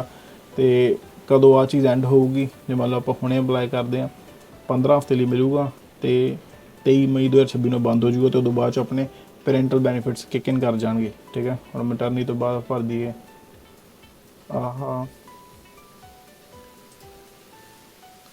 729। ਪਰ ਉਹੀ ਜੇ ਆਪਾਂ ਕਰ ਦਈਏ ਕਿ ਅਸੀਂ ਦੋਨੋਂ ਹੀ ਲੈਣੇ ਆ। If you are pregnant and you could take both, so mother ਨੂੰ ਦੁਬਾਰਾ ਅਪਲਾਈ ਕਰਨ ਦੀ ਲੋੜ ਨਹੀਂ, ਉਹ ਦੋਨੋਂ ਪਹਿਲਾਂ ਹੀ ਕਰ ਦੱਸ ਸਕਦੇ ਆ। ਤੁਹਾਨੂੰ 729 ਵੀਕਲੀ ਮਿਲਣਗੇ। ਜੇ ਉਹ 30 ਹਫ਼ਤਿਆਂ ਦੇ ਕਲੇਮ ਕਰ ਰਹੇ ਆ $1500 ਵੀਕਲੀ ਕਮਾ ਕੇ। ਸੋ ਉਹੀ ਤੁਹਾਡੀ ਇਨਕਮ ਘੱਟ ਜਾਂਦੀ ਆ 800 ਤੇ ਉਨੇ ਹੀ ਤੁਹਾਡੇ ਰੁਪਈਏ ਡਿੱਗ ਪੈਣਗੇ ਹਫ਼ਤੇ ਦੇ ਹਿਸਾਬ ਨਾਲ 440। ਸੋ ਜਿਵੇਂ ਇਹਨਾਂ ਨੇ ਆਪਾਂ ਨੂੰ ਪਹਿਲਾਂ ਦੱਸਿਆ ਸੀ, ਤੁਹਾਨੂੰ ਦਿਖਾਉਣਾ ਮੈਕਸਿਮਮ 729 ਹੈ। ਠੀਕ ਹੈ, ਸੋ ਮੈਕਸਿਮਮ ਤੁਹਾਨੂੰ 729 ਆ। ਉਸ ਤੋਂ ਥੱਲੇ ਜਿਹੜੀ ਵੀ ਹੈਗੀ ਆ ਉਹ ਤੁਹਾਡੀ ਇਨਕਮ ਦੇ ਬੇਸ 'ਤੇ ਆ, ਕਿੰਨੇ ਤੁਸੀਂ ਪਿਛਲੇ ਸਾਲ ਰੁਪਈਏ ਕਮਾਇਆ T4 ਦੇ ਉੱਤੇ, ਉਸ ਬੇਸਿਸ 'ਤੇ ਤੁਹਾਨੂੰ ਪੈਸੇ ਮਿਲਣੇ ਆ। ਠੀਕ ਹੈ, ਹੁਣ ਨੈਕਸਟ ਹੁਣ ਤੁਹਾਨੂੰ ਐਕਸਪਲੇਨ ਕਰਤਾ ਮਦਰ ਵਾਲਾ ਕੀ ਸੀ ਨਾ, ਫਾਦਰ ਵਾਲਾ ਕੀ ਸੀ ਨਾ, 12 ਹਫ਼ਤੇ ਵਾਲਾ ਸੀਨ ਦੱਸਤਾ, 17 ਹਫ਼ਤੇ ਵਾਲਾ ਸੀਨ ਦੱਸਤਾ, ਰਿਕੁਆਇਰਮੈਂਟ ਦੱਸਤੀ ਤੁਹਾਨੂੰ ਮੈਂ। ਆਫਟਰ ਮੈਟਰਨਿਟੀ ਐਂਡਸ ਜਿਹੜੇ ਦੂਸਰੇ ਬੈਨੀਫਿਟ ਕਿਕ ਇਨ ਕਰ ਜਾਣਗੇ, ਅਤੇ ਫਾਦਰ ਨੂੰ ਆਪਣਾ ਅਪਲਾਈ ਕਰਨਾ ਪੈਣਾ। ਪਲੱਸ ਜੇ ਫਾਦਰ ਨਹੀਂ ਕੁਆਲੀਫਾਈ ਕਰਦਾ ਕਿ ਹਾਂਜੀ ਉਹਨੇ ਪਿਛਲੇ 1 ਸਾਲ ਦੇ ਵਿੱਚ 16 ਹਫ਼ਤੇ ਫੁੱਲ ਟਾਈਮ ਕੰਮ ਨਹੀਂ ਕੀਤਾ, ਇੰਸ਼ੋਰੇਬਲ EI ਵਾਲੇ ਘੰਟੇ ਨਹੀਂ ਕੰਮ ਕੀਤਾ, ਤਾਂ ਉਹ ਬੰਦੇ ਨੂੰ ਵੀ ਫਿਰ ਕੁਆਲੀਫਾਈ ਨਹੀਂ ਕਰਨਾ, ਤੁਹਾਨੂੰ ਪੈਸੇ ਨਹੀਂ ਮਿਲਣੇ। ਬਟ ਓਬਵੀਅਸਲੀ ਯਾਰ ਪਿਛਲੇ 1 ਸਾਲ ਦੇ ਵਿੱਚ ਜੋ ਬੰਦਾ ਕੈਨੇਡਾ ਦੇ ਵਿੱਚ ਹੀ ਆ, ਵਰਕ ਪਰਮਿਟ 'ਤੇ ਆ, ਉਹਨੇ ਕੰਮ ਕੀਤਾ ਵਾ ਫੁੱਲ ਟਾਈਮ। ਸੋ ਜੇ ਉਹਨੇ 4 ਮਹੀਨੇ ਕੰਮ ਕੀਤਾ ਵਾ ਤਾਂ 600 ਘੰਟਾ ਉਹਨੇ ਕੰਮ ਕੀਤਾ, ਅਤੇ ਉਹਦੇ ਉੱਤੇ EI ਕੱਟੀ ਗਈ ਆ, ਕੁਆਲੀਫਾਈ ਕਰਦਾ। ਠੀਕ ਹੈ, 2 ਆਪਸ਼ਨ ਤੁਹਾਨੂੰ ਦੱਸਦੇ ਆ। ਹਾਂ, ਹੁਣ ਆਪਾਂ ਚੱਲੀਏ ਹਾਊ ਟੂ ਅਪਲਾਈ ਕਿਵੇਂ ਕਰੀਏ। ਠੀਕ ਹੈ, ਅਪਲਾਈ 'ਤੇ ਜਾਵਾਂਗੇ। ਯਾਰ ਸਰਕਾਰ ਨੇ ਸਾਰਾ ਕੁਝ ਆਪਾਂ ਨੂੰ ਦੱਸਿਆ ਹੋਇਆ, ਸਾਰਾ ਕੁਝ ਦੱਸਿਆ ਆਪਾਂ ਨੂੰ। ਅਪਲਾਈ ਕਰਨ ਲਈ ਕਿਹੜੇ ਬੈਨੀਫਿਟ ਆ ਚੂਜ਼ ਕਰ ਸਕਦੇ ਹਾਂ ਆਪਾਂ। ਸੋ ਸਿੰਪਲੀ ਅਪਲਾਈ ਵਾਲੇ 'ਤੇ ਆ ਗਏ, ਨੀਚੇ ਗਏ, ਉਦੋਂ ਬਾਅਦ 'ਚ ਅਪਲਾਈ 'ਤੇ ਕਲਿੱਕ ਕਰਤਾ ਆਪਾਂ। ਅਪਲਾਈ 'ਤੇ ਕਲਿੱਕ ਕਰਕੇ ਨੀਚੇ ਆ ਗਏ ਅਪਲਾਈ ਫੋਰ EI ਲਈ ਕਰਤਾ ਆਪਾਂ। ਅਤੇ ਥੋੜ੍ਹਾ ਨੈਟ ਸਲੋ ਤੁਹਾਡਾ ਅੱਜ ਥੋੜ੍ਹੀ ਜਿਹੀ ਬਿਲਡਿੰਗ 'ਚ ਦਿੱਕਤ ਚੱਲਦੀ ਪਈ ਆ। ਇੱਥੇ ਆ ਗਿਆ। ਹਾਂ, ਉੱਪਰਲੇ ਮੈਸੇਜ ਦੀ ਟੈਨਸ਼ਨ ਨਹੀਂ ਲੈਣੀ ਆਪਾਂ, are you trying to retrieve an application, ਕੀ ਤੁਸੀਂ ਪਹਿਲਾਂ ਕੋਈ ਐਪਲੀਕੇਸ਼ਨ ਪਿਛਲੇ 72 ਘੰਟੇ ਸ਼ੁਰੂ ਕੀਤੀ ਸੀ ਜਿਹੜੀ ਕੰਪਲੀਟ ਨਹੀਂ ਕੀਤੀ, ਤਾਂ ਤੁਸੀਂ ਇੱਥੇ ਯੈਸ ਕਰਕੇ ਉਹਦੀ ਇਨਫੋਰਮੇਸ਼ਨ ਭਰ ਦੇਣੀ, ਅਦਰਵਾਈਜ਼ ਨੋ ਕਰ ਦੇਣਾ ਵੀ ਐਪਲੀਕੇਸ਼ਨ ਕਰਨੀ ਹੈ ਤਾਂ ਕੰਟੀਨਿਊ। ਉਦੋਂ ਬਾਅਦ ਚੋਂ ਬੈਨੀਫਿਟਸ ਫੋਰ ਦਾ EMPLOYE, ਸੋ ਕੀ ਇਸ ਤਰ੍ਹਾਂ ਦੇ ਆਪਾਂ ਕਰਨਾ ਕਿ ਤੁਸੀਂ ਸੈਲਫ ਇੰਪਲੋਇਡ ਹੋ ਜਾਂ EMPLOYE ਹੋ, ਆਪਾਂ ਜੋਬ ਕਰਦੇ ਸੀ ਜੋਬ ਛੱਡੀ ਆ ਤਾਂ ਕਰਕੇ ਆਪਾਂ ਕਲੇਮ ਕਰਦੇ ਪਏ ਹਾਂ। ਉਦੋਂ ਬਾਅਦ ਰੈਫਰੈਂਸ ਕੋਡ ਹੈਗਾ ਨਹੀਂ, ਠੀਕ ਹੈ, ਕੋਈ ਘਬਰਾਉਣ ਦੀ ਲੋੜ ਨਹੀਂ, ਰੈਫਰੈਂਸ ਕੋਡ ਹੈ ਨਾ, don't worry about it. So maternity benefit 'ਤੇ ਕਲਿੱਕ ਕਰਾਂਗੇ ਕਿਸ ਤਰ੍ਹਾਂ ਦੇ ਬੈਨੀਫਿਟ ਕਲੇਮ ਕਰਨੇ ਆ, ਠੀਕ ਹੈ। ਜੇ ਜਦੋਂ ਹਸਬੈਂਡ ਨੇ ਅਪਲਾਈ ਕਰਨੇ ਆ, ਬਿਕੋਜ਼ ਮਦਰ ਅਪਲਾਈ ਕਰਦੇ ਪਿਆ 12 ਹਫ਼ਤੇ ਪਹਿਲਾਂ, ਠੀਕ ਹੈ, ਉਹ ਸਿਨੈਰੀਓ ਕੰਸੀਡਰ ਕਰਦੇ ਪਏ ਆਪਾਂ, ਤਾਂ ਉਹਦੇ ਵਿੱਚ ਇਕੱਲਾ ਮਦਰ ਦਾ ਕਰਾਂਗੇ, ਤਾਂ ਉਹਦੇ ਬਾਅਦ ਵੀ ਹਸਬੈਂਡ ਨੂੰ ਐਡ ਕਰ ਸਕਦੇ ਇਸ ਐਪਲੀਕੇਸ਼ਨ ਦੇ ਵਿੱਚ। You will need to provide ਤੁਹਾਡਾ SIN ਨੰਬਰ, ਠੀਕ ਹੈ, ਉਹਦੇ ਬਾਅਦ 'ਚੋਂ ਪ੍ਰੂਵ ਕਰਨਾ ਪਏ ਇਮੀਗ੍ਰੇਸ਼ਨ ਸਟੇਟਸ, ਵਰਕ ਪਰਮਿਟ ਵਗੈਰਾ, ਸਿੰਪਲ। ਉਹਦੇ ਵਿੱਚ SIN number, name of the other parent, last name at the time of birth of one of your parent, ਤੁਹਾਡੇ ਮਦਰ ਦਾ ਦੱਸ ਦੇਣਾ ਕਿ ਵਿਆਹ ਦੇ ਵੇਲੇ ਕੀ ਸੀ, ਜਨਮ ਦੇ ਵੇਲੇ ਕੀ ਸੀ, ਆਖਰੀ ਨੇਮ ਗੋਤ ਜਿਹਨੂੰ ਕਹਿੰਦੇ ਆਪਾਂ, last name, surname, the expected or actual date of birth ਦੱਸਣੀ ਹੈ ਜਵਾਕ ਦੀ, ਫਿਰ ਤੁਹਾਡਾ ਮੇਲਿੰਗ ਐਡਰੈਸ ਦੱਸਣਾ, complete banking information, cause money ਆਏਗੀ। ਪੈਸਾ ਸਾਰਿਆਂ ਨੂੰ ਚੰਗਾ ਲੱਗਦਾ ਬਈ, ਪਰ ਜਿਹੜਾ ਹਰਾਮਜ਼ਾਦਗੀ ਕਰਦੇ ਨਾ ਲੋਕੀ ਕਿ ਹਾਂ ਆਹ ਅਪਲਾਈ ਕਰਨ ਦੇ ਵੀ ਤੁਹਾਡੇ ਤੋਂ ਪੈਸੇ ਮੰਗੀ ਜਾਂਦੇ ਆ, ਲਾਈਕ ਡੈਮ ਬਹੁਤ ਲੋ ਲਾਈਫ ਬੰਦੇ ਆ, ਠੀਕ ਹੈ। ਉਦੋਂ ਬਾਅਦ ਚੋਂ if you are receiving or will receive a pension, you will need to provide the pension ਵਾਲਾ ਸੀਨ ਆਪਣਾ ਕੋਈ ਨਹੀਂ ਹੈਗਾ ਇਹਦੇ 'ਚ, ਠੀਕ ਹੈ। ਅਤੇ ਆਹ ਮੈਂ ਤੁਹਾਨੂੰ ਦੱਸ ਰਿਹਾ ਇਕੱਲੇ ਕਿਊਬਿਕ ਵਾਲਿਆਂ ਲਈ ਸੀਨ ਅਲੱਗ ਆ, ਬਾਕੀ ਸਾਰੇ ਕੈਨੇਡਾ ਲਈ ਸੇਮ ਆ, ਠੀਕ ਹੈ। ਜੇ ਕੋਈ ਕਿਊਬਿਕ ਵਾਲੀ ਮੇਰੀ ਭੈਣ ਹੋਈ ਕਮੈਂਟ ਕਰ ਦਿਓ, ਤੁਹਾਡੀ ਸਪੈਸੀਫਿਕ ਵੀਡੀਓ ਬਣਾ ਦੂੰਗਾ। ਬਹੁਤ ਘੱਟ ਕਿਊਬਿਕ ਵਾਲੇ ਲੋਕ ਆ, ਕਿਉਂਕਿ ਉੱਥੇ ਡੈਫੀਨਿਟਲੀ ਸੀਨ ਚੱਲਦਾ ਸਾਰਾ। ਉਹਦੇ ਬਾਅਦ ਚੋਂ you will need to provide the following employment information, ਤੁਹਾਡੇ ਇੰਪਲੋਇਰ ਦਾ ਨੇਮ, ਐਡਰੈਸ, ਫੋਨ ਨੰਬਰ, ਠੀਕ ਹੈ। ਉਦੋਂ ਬਾਅਦ 'ਚੋਂ ਆਲ ਦਾ ਇੰਪਲੋਇਰਸ ਯੂ ਵਰਕ ਇਨ, ਪਿਛਲੇ 52 ਹਫ਼ਤਿਆਂ ਦੇ ਵਿੱਚ, ਪਿਛਲੇ 1 ਸਾਲ ਦੇ ਵਿੱਚ ਕਿੰਨੇ ਇੰਪਲੋਇਰਸ ਨਾਲ ਕੰਮ ਕੀਤਾ। ਮਾਊਸ ਤਾਂ ਨਹੀਂ ਬੰਦ ਹੋ ਗਿਆ, ਨਹੀਂ ਚੱਲਦਾ ਪਿਆ, ਠੀਕ ਹੈ। ਉਦੋਂ ਬਾਅਦ 'ਚੋਂ your detail version of the fact if you quit ਔਰ ਡਿਸਮਿਸਲ ਫਰੋਮ ਐਨੀ ਜੋਬ, ਤਾਂ ਪਿਛਲੇ 52 ਹਫ਼ਤੇ ਕਿਸੇ ਜੋਬ ਤੋਂ ਕੱਢੇ ਗਏ ਹੋ, ਤੁਸੀਂ ਛੱਡੀ ਹੈ, ਉਹਦੇ ਬਾਰੇ ਦੱਸਣਾ, ਸੋ ਆ ਜੇ ਕੀਤੀ ਹੈ ਤਾਂ ਹੀ, ਅਦਰਵਾਈਜ਼ ਨਹੀਂ। ਮੋਸਟਲੀ ਕੁੜੀਆਂ ਕੰਟੀਨਿਊ ਕਰਦੀਆਂ ਕੰਮ, ਉਹਨਾਂ ਨੂੰ ਦਿੱਕਤ ਨਹੀਂ ਹੁੰਦੀ। ਉਹਦੇ ਬਾਅਦ ਰੈਕੋਰਡ ਆਫ ਇੰਪਲੋਇਮੈਂਟ ਦੇਣੇ ਆ, ROE। ਹੁਣ ROE ਤੁਹਾਨੂੰ ਮਿਲ ਸਕਦੀ ਆ ਸਰਵਿਸ ਕੈਨੇਡਾ ਤੋਂ। ROE ਤੁਹਾਨੂੰ ਤੁਹਾਡਾ ਪੁਰਾਣਾ ਇੰਪਲੋਇਰ ਇਸ਼ੂ ਕਰਕੇ ਦੇ ਸਕਦਾ। ROE ਜਿਹੜੇ ਬੰਦੇ ਕੋਲ ਤੁਸੀਂ ਕੰਮ ਕਰਨਾ ਛੱਡ ਰਹੇ ਹੋ ਕਿ ਹਾਂ ਮੈਂ ਲੀਵ 'ਤੇ ਜਾ ਰਹੀ ਹਾਂ, ਉਹ ਵੀ ਬੰਦਾ ਤੁਹਾਨੂੰ ਇਸ਼ੂ ਕਰਕੇ ਦੇ ਸਕਦਾ, ਜਾਂ ਫਿਰ ਜੇ ਉਹ ਨਹੀਂ ਦੇ ਰਿਹਾ ਤੁਸੀਂ ਮੰਗ ਸਕਦੇ ਹੋ, ਉਹ ਤੁਹਾਨੂੰ ਪੇਪਰ ਕਾਪੀ ਇਸ਼ੂ ਕਰਕੇ ਦੇ ਦੂਗਾ, ਕੁਝ ਉਹਨਾਂ ਨੇ ਸਰਵਿਸ ਕੈਨੇਡਾ ਨੂੰ ਸਬਮਿਟ ਕਰਨੀ ਹੁੰਦੀ ਹੈ ਕਿ ਹਾਂਜੀ ਆਹ ਇੰਪਲੋਈ ਨੇ ਕੰਮ ਕਰਨਾ ਰੁਕ ਗਿਆ, ਆਹ ਰੀਜ਼ਨ ਕਰਕੇ ਰੁਕ ਗਿਆ, ਸਿੰਪਲ, ਠੀਕ ਹੈ। ਉਹਦੋਂ ਬਾਅਦ 'ਚੋਂ ਐਫ ਐਨੀ ਇੰਪਲੋਇਰ ਇਸ਼ੂ, ਠੀਕ ਹੈ, ਪੇਪਰ ਫਾਰਮੈਟ ਉਹ ਦੱਸ ਦੇਣਾ। ਟਰਮੀਨੇਸ਼ਨ, ਰੀਐਕਟੀਵੇਟਿੰਗ ਔਰ ਟਰਮੀਨੇਟਿੰਗ ਇਹ ਪ੍ਰੀਵਿਊ EI ਕਲੇਮ, ਸੋ ਇਹ ਥੋੜ੍ਹਾ ਵੀ ਪਹਿਲਾਂ ਇੰਪਲੋਇਮੈਂਟ ਇੰਸ਼ੋਰੈਂਸ ਦਾ ਕਲੇਮ ਸੀ, ਤੁਸੀਂ ਉਹਦੇ ਬਾਰੇ ਦੱਸਣਾ ਇਹਨਾਂ ਨੂੰ, ਜੋ ਮੋਸਟਲੀ ਲੋਕਾਂ ਦਾ ਨਹੀਂ ਹੁੰਦਾ। ਫਿਰ ਆਪਾਂ ਕਰ ਦਾਂਗੇ ਕੰਟੀਨਿਊ। ਸਿਰਫ ਤੁਹਾਨੂੰ ਮੈਂ ਬੇਸਿਕ ਇਨਫੋਰਮੇਸ਼ਨ ਦੱਸ ਰਿਹਾ ਕਿ ਹਰ ਤਰ੍ਹਾਂ ਦੇ ਡਾਕੂਮੈਂਟ ਕਿਸ ਤਰ੍ਹਾਂ ਦੀ ਰਿਕੁਆਇਰਮੈਂਟ ਹੁੰਦੀ ਹੈ, ਪਰ ਸਾਰੇ ਡਾਕੂਮੈਂਟ ਤੁਸੀਂ ਨਹੀਂ ਦੇਣੇ, because this is different for different people. ਆਪਾਂ ਫੋਕਸ ਕਰ ਰਹੇ ਹਾਂ ਇੱਕ ਮਾਂ ਨੇ ਅਪਲਾਈ ਕਰਨਾ, ਅਤੇ ਬਾਅਦ 'ਚ ਉਹਦੇ ਘਰ ਵਾਲੇ ਨੇ, ਪਤੀ ਨੇ। ਸਾਡਾ ਨੈਟ ਸਲੋ ਆ ਬਿਲਡਿੰਗ ਦਾ ਅੱਜ, ਸੌਰੀ। ਸਾਡੇ ਲੱਗਿਆ ਜਨਰੇਟਰ ਅੱਜ ਤੁਹਾਡੇ ਬਾਈ ਨੇ ਬਾਲ ਕਟਾਏ, ਮੈਨੂੰ ਵਧੀਆ ਲੱਗੇ। ਘਰ ਦੇ ਕਹਿੰਦੇ ਥੋੜ੍ਹਾ ਸਮਝਦਾਰ ਲੱਗਦਾ, ਖੋਲ ਜਾ ਸ਼ੇਰਾ। ਇਹ ਵਾਲਾ ਮਾਊਸ ਲਚਕੜੀਚੀਆਂ ਕਰੀ ਜਾਂਦਾ। ਬੜਾ ਸੌਖਾ ਕੰਮ, ਟੈਨਸ਼ਨ ਨਹੀਂ ਲੈਣੀ ਬਸ ਆਪਾਂ। ਸੌਰੀ ਮੇਰਾ net slow, I try to ਆਹ ਪਾਰਟਸ ਨੂੰ ਮੈਂ ਥੋੜ੍ਹਾ ਜਿਹਾ ਨਾ ਖਿੱਚਦਾ ਵੀਡੀਓ ਦੇ ਵਿੱਚ, ਸਪੀਡ ਤੇਜ਼ ਕਰਦਾ ਇਹਨਾਂ ਦੀ।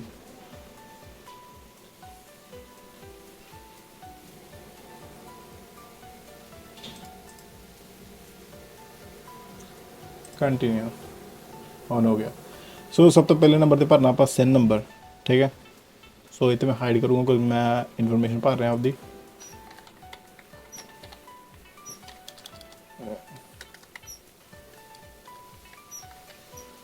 ਉਹ ਤੋਂ ਬਾਅਦ ਤੁਸੀਂ ਪਾ ਦੇਣੀ ਡੇਟ ਆਫ ਬਰਥ।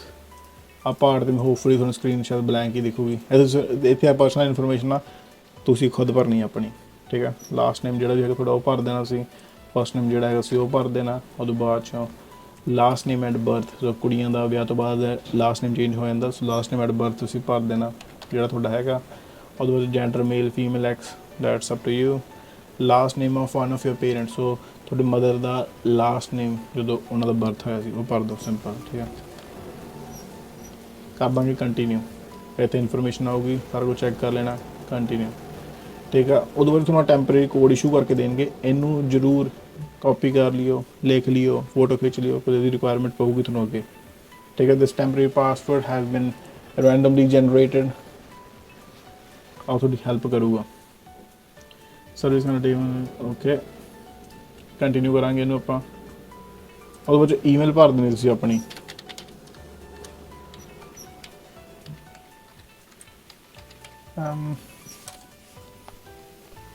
ਕਿਹੜੀ ਲੈਂਗੁਏਜ ਬੋਲਦੇ ਹੋ, ਕਨਫਰਮ ਕਰਨੀ ਈਮੇਲ ਹੈ, ਕਾਪੀ ਪੇਸਟ ਕਰ ਦਾਂਗੇ। What language do you prefer, English, writing ਦੇ ਵਿੱਚ ਇੰਗਲਿਸ਼। ਉਹਦੇ ਬਾਅਦ 'ਚ ਫ਼ੋਨ ਨੰਬਰ ਭਰ ਦਿਓ ਆਪਣਾ, ਠੀਕ ਹੈ। ਉਹਦੇ ਬਾਅਦ 'ਚ ਮੇਲਿੰਗ ਐਡਰੈਸ, ਸੋ ਇੱਥੇ ਤੁਸੀਂ ਆਪਣਾ ਭਰ ਦੇਣਾ ਪੋਸਟਲ ਕੋਡ, ਵਿਨੀਪੈਗ ਹਸਪੀਟਲ, ਮੈਂ ਰੈਂਡਮ ਐਡਰੈਸ ਹੀ ਭਰੂੰਗਾ। ਇਹਦਾ ਹੈਗਾ R3A, ਤੁਸੀਂ ਆਪਦੇ ਘਰ ਦਾ ਐਡਰੈਸ ਭਰਨਾ, ਠੀਕ ਹੈ। ਮੈਂ ਜਸਟ ਇੱਕ ਰੈਂਡਮ ਇਨਫੋਰਮੇਸ਼ਨ ਭਰ ਕੇ ਮੈਂ ਤੁਹਾਨੂੰ ਦੱਸਣ ਦੀ ਕੋਸ਼ਿਸ਼ ਕਰ ਰਿਹਾ। 112 Sherbrook street, city Winnipeg, Manitoba, yes, ਇੱਥੇ ਤੁਹਾਨੂੰ ਸਾਰਾ ਦਿਖ ਜੂਗਾ, ਭਰ ਦਿਓ। Is your residential address different for mailing address, no, ਕਿ ਤੁਹਾਡੀ ਰਿਹਾਇਸ਼ ਤੇ ਚਿੱਠੀ ਰਿਸੀਵ ਕਰਨ ਵਾਲਾ ਐਡਰੈਸ ਲੈਦਾ ਹੈ, ਨਹੀਂ, ਜੇ ਲੈਦਾ ਤਾਂ ਯੈਸ ਕਰਕੇ ਭਰ ਦਿਓ ਐਡਰੈਸ, ਠੀਕ ਹੈ। ਉਹ ਤੋਂ ਬਾਅਦ ਇੱਥੇ ਪ੍ਰੋਗਰਾਮ ਐਂਡ ਸਰਵਿਸਿਜ਼ ਦੇ ਵਿੱਚ ਤਾਂ ਭਰਨਾ ਕਿ ਤੁਸੀਂ ਕੌਣ ਹੋ, ਸਟੇਟਸ ਇੰਡੀਅਨ, ਜਿਹੜੇ ਇੱਥੋਂ ਦੇ ਇੰਡੀਜਨਸ ਲੋਕ ਆ, ਨॉन ਸਟੇਟਸ ਇੰਡੀਅਨ 'ਚ ਆਪਾਂ ਆਵਾਂਗੇ, ਉਹਦੇ ਵਿੱਚ ਇਨੋਵੇਟ ਆ, ਠੀਕ ਹੈ, ਕੰਟੀਨਿਊ। ਨੈਕਸਟ ਆ ਗਿਆ T4E, ਇਹਨੂੰ ਕਹਿੰਦੇ ਆ statement of employment insurance and other benefits. So T4E ਤੁਹਾਨੂੰ ਤੁਹਾਡੇ ਇੰਪਲੋਇਰ ਕੋਲ ਮਿਲ ਜੂਗੀ, ਜਾਂ ਫਿਰ ਤੁਸੀਂ ਸਿੰਪਲੀ ਇਹਨੂੰ ਲੈ ਸਕਦੇ ਹੋ ਇਧਰ ਮਾਈ ਸਰਵਿਸ ਕੈਨੇਡਾ ਦੇ ਅਕਾਊਂਟ ਤੋਂ, ਜਾਂ ਸਰਵਿਸ ਕੈਨੇਡਾ ਨੂੰ ਫੋਨ ਕਰਕੇ ਲੈ ਸਕਦੇ ਹੋ। ਇਹਨੂੰ T4E ਰਸੀਦ ਕਹਿੰਦੇ ਆ, ਉਹ ਤੁਹਾਨੂੰ ਦੇ ਦੇਣਗੇ, ਜਾਂ ਤੁਹਾਨੂੰ ਤੁਹਾਡੇ ਸਰਵਿਸ ਕੈਨੇਡਾ ਅਕਾਊਂਟ ਹੈਗਾ ਤੁਸੀਂ ਕੱਢ ਸਕਦੇ ਹੋ, ਠੀਕ ਹੈ। ਉਹ ਜਾਂ ਇੱਥੇ ਤੁਸੀਂ ਕਹਿ ਦੇਣਾ ਕਿ send me a paper copy by email, ਜਾਂ ਫਿਰ ਵੇਟ ਸੌਰੀ ਆਹ ਬੈਨੀਫਿਟ ਰਿਸੀਵ ਕਰਕੇ ਤੁਹਾਨੂੰ ਮਿਲੂਗੀ, ਆਹ ਤੁਹਾਨੂੰ ਇਸ਼ੂ ਕਰਨਗੇ ਜਦੋਂ ਆਪਾਂ ਕੰਮ ਕਰਦੇ ਹਾਂ ਕਿਸੇ ਕੋਲ, ਆਪਾਂ ਨੂੰ T4 ਇਸ਼ੂ ਕੀਤੀ ਜਾਂਦੀ ਹੈ, ਠੀਕ ਹੈ। ਤਾਂ ਮੈਨੂੰ ਲੱਗਾ ਸੀ ਇੰਪਲੋਇਰ ਵਾਲੀ ਆ। ਸੋ ਇਹਦੇ ਵਿੱਚ ਕੀ ਆ ਕਿ ਜਿਹੜੇ ਆਪਾਂ ਨੂੰ ਬੈਨੀਫਿਟ ਮਿਲਣਗੇ, ਇਹਦੇ ਲਈ ਤੁਹਾਨੂੰ T4E ਰਸੀਦ ਦੇਣਗੇ ਤਾਂ ਕਿ ਤੁਸੀਂ ਅਗਲੇ ਸਾਲ ਟੈਕਸਿਸ ਦੇ ਵਿੱਚੋਂ ਲਗਾ ਸਕੋ। ਤਾਂ ਤੁਸੀਂ ਉਹਨੂੰ ਕਿਵੇਂ ਰਿਸੀਵ ਕਰੋਗੇ, ਕਿ ਤੁਹਾਨੂੰ ਔਨਲਾਈਨ ਜਾਂ ਫਿਰ send me a paper copy by email, mailed by, send me a paper copy mailed by February 18, ਠੀਕ ਹੈ। ਉਹਦੇ ਬਾਅਦ ਪਰਸਨਲ ਟੈਕਸ ਡਿਟੇਲਸ, ਕੀ ਤੁਸੀਂ ਟੈਕਸ ਬੇਸਿਕ ਫਾਈਲ ਕਰਦੇ ਹੋ ਖੁਦ ਦਾ ਇਕੱਲੇ ਦਾ, ਜਾਂ ਫਿਰ ਤੁਹਾਡਾ ਸਪਾਊਸ ਆਲਰੇਡੀ ਕੈਨੇਡਾ ਦੇ ਵਿੱਚ, ਤੁਸੀਂ ਇਕੱਠਾ ਸਪਾਊਸ ਤੇ ਤੁਹਾਡਾ ਇਕੱਠਾ ਟੈਕਸ ਫਾਈਲ ਹੁੰਦਾ, so you can say according to that. ਜੇ ਤੁਹਾਡਾ ਸਪਾਊਸ ਇੰਡੀਆ ਦੇ ਵਿੱਚ ਆ, you will just say basic, ਕੋ ਤੁਹਾਡਾ ਸਪਾਊਸ ਦਾ ਕਲੇਮ ਕਰਨਾ ਕੈਨੇਡਾ 'ਚ ਹੋਣਾ ਚਾਹੀਦਾ, ਵਰਕ ਅਥਾਰਟੀ ਹੋਣੀ ਚਾਹੀਦੀ ਹੈ 600, ਪਿਛਲੇ ਸਾਲ ਦੇ ਵਿੱਚ 1 ਸਾਲ ਦੇ ਵਿੱਚ ਉਹਨੇ 4 ਮਹੀਨੇ ਘੱਟੋ ਘੱਟ ਫੁੱਲ ਟਾਈਮ ਕੰਮ ਕੀਤਾ ਹੋਵੇ, ਅਤੇ ਉਹਦੇ ਕੋਲ ਕੈਨੇਡਾ ਦੇ ਵਿੱਚ ਸਟੇਟਸ ਹੋਵੇ ਵਰਕਰ ਵਾਲਾ, ਠੀਕ ਹੈ। ਉਹਦੇ ਬਾਅਦ 'ਚੋਂ ਡਾਇਰੈਕਟ ਡਿਪੋਜ਼ਿਟ ਹੈਗਾ, yes. Do you want to use a bank account information you gave at, do you want to use the bank account information you gave us the last time, so ਜਿਹੜਾ ਤੁਸੀਂ last time ਆਪਣੇ ਕੋਈ ਵੀ CRA ਦੇ benefits ਲਈ ਦਿੱਤੀ ਹੋਈ information ਉਹ use ਕਰਨੀ ਹੈ, ਯੈਸ। ਸੋ ਉਸਕੋ CRA ਨਹੀਂ ਦੇਣੇ ਬੈਨੀਫਿਟਸ ਆਪਾਂ ਨੂੰ, ਸੋ they will have your information. 10 ਰੁਪਏ ਦੇ ਥੱਬੇ ਆਇਆ ਕਰਨਗੇ ਤੁਹਾਨੂੰ ਹਫ਼ਤੇ ਦੇ ਹਫ਼ਤੇ। ਤੁਸੀਂ ਕੈਨੇਡਾ ਦੇ PR ਹੈ, ਸਿਟੀਜ਼ਨ ਹੋ, ਨੋ, ਤੁਸੀਂ ਵਰਕ ਪਰਮਿਟ 'ਤੇ ਹੋ, ਸਟੱਡੀ ਪਰਮਿਟ 'ਤੇ ਹੋ, ਵਿਜ਼ਟਰ ਰੈਕਡ ਦੇ ਅਦਰ ਪਰਮਿਟ 'ਤੇ ਤੁਸੀਂ ਦੱਸ ਦੇਣਾ, ਸੋ ਆਪਾਂ ਕਰਾਂਗੇ ਵਰਕ ਪਰਮਿਟ 'ਤੇ, ਠੀਕ ਹੈ। The above permit is valid or permanently expired, so ਜੇ ਵੈਲਿਡ ਆ ਤਾਂ ਯੈਸ, ਕਦੋਂ ਤੱਕ ਵੈਲਿਡ ਆ ਆਪਾਂ ਭਰ ਦਾਂਗੇ ਕਿ ਸਾਨੂੰ 1 ਜਨਵਰੀ ਨੂੰ ਮਿਲਿਆ ਵਾ, ਅਤੇ ਵੈਲਿਡ ਹੈਗਾ ਜੀ 2029 ਤੱਕ, ਜਨਵਰੀ ਆ 1 ਆ, ਇੱਥੇ ਆਪਾਂ ਇਹਨੂੰ 2 ਕਰ ਦਿੰਦੇ ਹਾਂ, ਕੁਝ ਜੇ 2 ਨੂੰ ਮਿਲਿਆ ਤਾਂ 1 ਨੂੰ ਐਕਸਪਾਇਰ ਹੋਊਗਾ। Have you submitted an application for extension of your permit, no, because ਆਪਣੇ ਕੋਲ ਆਲਰੇਡੀ 3 ਸਾਲ ਦਾ ਪਰਮਿਟ ਦਿਖਾਤਾ ਆਪਾਂ ਇੱਥੇ। ਹਾਈਐਸਟ ਲੈਵਲ ਆਫ ਐਜੂਕੇਸ਼ਨ ਕੀ ਹੈ, primary, secondary, apprenticeship, college, university, college ਪੜ੍ਹਾਈ ਕੀਤੀ ਹੈ। ਕੋਈ ਯੂਨੀਅਨ ਜਾਂ ਪ੍ਰੋਫੈਸ਼ਨਲ ਐਸੋਸੀਏਸ਼ਨ ਦੇ ਮੈਂਬਰ ਹੋ, ਨੋ, ਕੰਟੀਨਿਊ ਕਰ ਦਾਂਗੇ। ਉਦੋਂ ਬਾਅਦ it is your responsibility to provide Service Canada with a copy of all your, so ਇਹਦੇ ਵਿੱਚ ਆਪਾਂ ਸਰਵਿਸ ਕੈਨੇਡਾ ਨੂੰ अपने वर्क परमिट एम्प्लॉयमेंट ऑथराइजेशन सारे डॉक्यूमेंट प्रोवाइड करने हैं लास्ट 12 महीने वाले all periods of employment in the past 52 weeks देवांगे जी बेनीफिट लैने ਅਸੀਂ ਤੁਹਾਡੇ ਤੋਂ ਉਹਦੇ ਬਾਅਦ you can submit a proof of work authorization now or later in my service Canada account ਸੋ ਇਹਦੇ ਵਿੱਚ ਤੁਸੀਂ ਯੈਸ ਕਰ ਦਿੰਦੇ ਹੋ ਤੁਸੀਂ ਇੱਥੇ ਐਡ ਕਰ ਦੇਣਾ ਆਪਣਾ ਵਰਕ ਪਰਮਿਟ ਠੀਕ ਹੈ ਨੋ ਕਰ ਸਕਦੇ ਹੋ ਤਾਂ ਕੋਈ ਦਿੱਕਤ ਨਹੀਂ ਹੈਗੀ ਪਰ ਪ੍ਰੂਫ ਐਡ ਕਰੀਏ ਜੋ ਵਰਕ ਪਰਮਿਟ 'ਤੇ ਹੋ ਜੇ PR ਹੋ ਫਿਰ ਤੁਹਾਨੂੰ ਐਡ ਕਰਨ ਦੀ ਲੋੜ ਨਹੀਂ ਠੀਕ ਹੈ ਉਦੋਂ ਬਾਅਦ ਇੱਥੇ ਆ ਗਿਆ ਤੁਹਾਡੇ ਇੰਪਲੋਇਰ ਦਾ ਨਾਮ ਤੁਹਾਡੀ ਇੰਪਲੋਇਰ ਡਿਟੇਲ ਕੀ ਉਹਦਾ ਬਿਜ਼ਨਸ ਦਾ ਨਾਮ ਉਹਦਾ ਫ਼ੋਨ ਨੰਬਰ ਉਹਦੇ ਬਾਅਦ ਤੁਸੀਂ ਇੰਪਲੋਇਮੈਂਟ ਉਹਦੇ ਕੋਲ ਕਦੋਂ ਸਟਾਰਟ ਕੀਤੀ ਸੋ ਫੋਰ ਐਗਜ਼ਾਮਪਲ ਮੈਂ 2024 ਉਸ ਇਨਸਾਨ ਕੋਲ ਕੰਮ ਕਰ ਰਿਹਾ ਮਾਰਚ 6 ਤੋਂ ਅਤੇ ਹੁਣ ਮੈਂ ਉਹਦੇ ਕੋਲ ਕੰਮ ਕਰਨਾ ਬੰਦ ਕਰਿਆ ਵਾ ਇਸੇ ਹਫ਼ਤੇ ਠੀਕ ਹੈ ਕੁਝ ਡਿਊ ਡੇਟ ਆਪਾਂ ਸ਼ੋ ਕਰਨੀ ਹੈ ਸੋ ਤੁਸੀਂ ਇੱਥੇ ਆਪਦੇ ਹਿਸਾਬ ਨਾਲ ਆਪਦੀ ਇੰਪਲੋਇਮੈਂਟ ਭਰਨੀ ਹੈ ਮੈਂ ਸਿਰਫ ਇੱਕ ਤੇ ਤੁਹਾਨੂੰ ਐਗਜ਼ਾਮਪਲ ਦੇ ਰਿਹਾ ਜਿੱਥੇ ਮੈਂ ਤੁਹਾਨੂੰ ਦੱਸ ਰਿਹਾ ਕਿ ਜਿਸ ਦਿਨ ਇੰਪਲੋਇਮੈਂਟ ਬੰਦ ਕੀਤੀ ਆ ਉਸ ਤੋਂ ਇੱਕ ਹਫ਼ਤੇ ਦੇ ਵਿੱਚ ਮੈਂ ਬੈਨੀਫਿਟ ਅਪਲਾਈ ਕਰ ਰਿਹਾ ਕੁਝ ਮੇਰੀ ਡਿਊ ਡੇਟ 3 ਮਹੀਨੇ ਬਾਅਦ ਆ ਮੈਂ ਕੁੜੀ ਨਹੀਂ ਹੈ ਜਿਹੜੀ ਆ ਜਿਸ ਐਗਜ਼ਾਮਪਲ ਦੇ ਰਿਹਾ ਮੇਰੀਆਂ ਭੈਣਾਂ ਨੂੰ will you be returning to work with this employer yes ਜੇ ਤੁਸੀਂ ਇਸ ਇੰਪਲੋਇਰ ਦੇ ਨਾਲ ਕੰਮ ਕਰਨ ਵਾਪਸ ਜਾਓਗੇ ਤਾਂ ਯੈਸ ਅਦਰਵਾਈਜ਼ ਨੋ ਇੱਥੇ ਐਕਸਪਲੇਨ ਕਰ ਦੇਣਾ ਕਿਉਂ ਨਹੀਂ ਤਾਂ ਯੈਸ ਕਰੋਗੇ ਅਤੇ do you know the return date yes ਤਾਂ ਯੈਸ ਕਿ ਹਾਂਜੀ ਤੁਸੀਂ 12 ਮਹੀਨੇ ਬਾਅਦ ਜਾਣਾ 13 ਮਹੀਨੇ ਬਾਅਦ ਜਾਣਾ ਭਰ ਸਕਦੇ ਹੋ ਅਦਰਵਾਈਜ਼ ਨੋ ਕਰ ਦਿਓ ਕੋਈ ਤੁਹਾਡੇ 'ਤੇ ਕੜਿੱਕੀ ਨਹੀਂ ਹੈਗੀ ਤੁਹਾਡੀ ਗੱਲ 'ਚ ਕੰਟੀਨਿਊ ਫਿਰ ਪੇਜ ਸਲੋ ਹੋ ਗਿਆ ਆਹ ਐਪਲੀਕੇਸ਼ਨ ਸੌਖੀ ਆ ਐਪਲੀਕੇਸ਼ਨ ਇੰਟਰਸਟਿੰਗ ਆ ਕੋਲ ਇਹਦੇ ਵਿੱਚ ਡੇਟਸ ਨੰਬਰਸ ਜਿਹੜੇ ਮਹੀਨੇ ਆ ਕਵਰੇਜ ਆ ਉਹ ਸਾਰੀਆਂ ਚੀਜ਼ਾਂ ਨਾ ਬਹੁਤ ਜ਼ਿਆਦਾ ਉਵੇਂ ਆ ਟੈਕਨੀਕਲ ਜੀ ਪਰ ਟੈਨਸ਼ਨ ਲੈਣ ਦੀ ਲੋੜ ਨਹੀਂ ਤੁਹਾਡੇ ਭਰਾ ਨੇ ਸਾਰਾ ਕੁਝ ਤੁਹਾਡੇ ਲਈ ਸੌਖਾ ਕਰਤਾ ਆਈ ਹੋਪ ਮੈਂ ਸਾਰਾ ਕੁਝ ਵਧੀਆ ਐਕਸਪਲੇਨ ਕਰ ਰਿਹਾ ਹੋਊਗਾ ਆਈ ਹੋਪ ਠੀਕ ਹੈ ਕੋਲ ਮੈਂ ਪਹਿਲਾਂ ਨੋਟਸ ਬਣਾਏ ਮੈਂ ਖੁਦ 2-3 ਵਾਰੀ ਡਿਫਰੈਂਟ ਈਜ਼ੀ ਟੂ ਈਜ਼ੀ ਵਿੱਚ ਐਕਸਪਲੇਨ ਕਰਨ ਦੀ ਕੋਸ਼ਿਸ਼ ਕੀਤੀ ਵੀ ਜਿਹੜੀ ਔਖੀ ਇਨਫੋਰਮੇਸ਼ਨ ਉਹਨੂੰ ਕਿੰਨਾ ਈਜ਼ੀਲੀ ਮੈਂ ਥੱਲੇ ਲੈ ਕੇ ਜਾ ਸਕਦਾ ਕਿੰਨੇ ਈਜ਼ੀ ਵਿੱਚ ਸਮਝਾ ਸਕਦਾ ਠੀਕ ਹੈ ਉਹਦੇ ਵਿੱਚ why are you know ਲੌਂਗਰ working ਠੀਕ ਹੈ ਤੁਸੀਂ ਕੰਮ ਕਿਉਂ ਨਹੀਂ ਕਰ ਰਹੇ ਬਿਕੋਜ਼ ਮੈਂ ਹੂੰ ਮੈਟਰਨਿਟੀ ਲੀਵ पे ਉਹਦੇ ਬਾਅਦ ਚੋਂ ਅਰਨਿੰਗਸ ਦੱਸਣਾ ਵਾਟ ਵਾਜ਼ ਯੂਰ ਆਵਰਲੀ ਰੇਟ ਆਫ ਪੇ ਘੰਟੇ ਦੇ ਕਿੰਨੇ ਮਿਲਦੇ ਸੀ ਆਪਾਂ ਨੂੰ ਆਵਰ ਦੇ $17 ਜੀ ਆ ਤੁਹਾਡੇ ਜੋ ਵੀ ਜੋਬ ਪੇ ਚੈੱਕ ਦੇ ਉੱਤੇ ਆਉਂਦਾ ਘੰਟੇ ਦੇ ਕਿੰਨੇ ਪੈਸੇ ਬੰਦੇ ਲਿਖਣਾ ਤੁਸੀਂ ਇੱਥੇ ਤੁਸੀਂ ਭਰ ਦੇਣਾ ਆਪਣਾ job the title so for example ਕੋਈ ਕੁੱਕ ਸੀ ਇੱਥੇ ਸਰਚ ਕਰ ਲੈਣਾ ਨੀਚੇ ਆ ਜਾਊਗਾ ਕਿਹੜੇ ਤਰ੍ਹਾਂ ਦੇ ਕੁੱਕ ਹੋ ਸੋ ਉੱਥੇ ਜਿਹੜਾ ਵੀ ਤੁਹਾਡਾ ਕੁੱਕ ਵਾਲਾ ਸੀ ਨਾ ਭਰ ਦਿਓ ਰੇਟ 200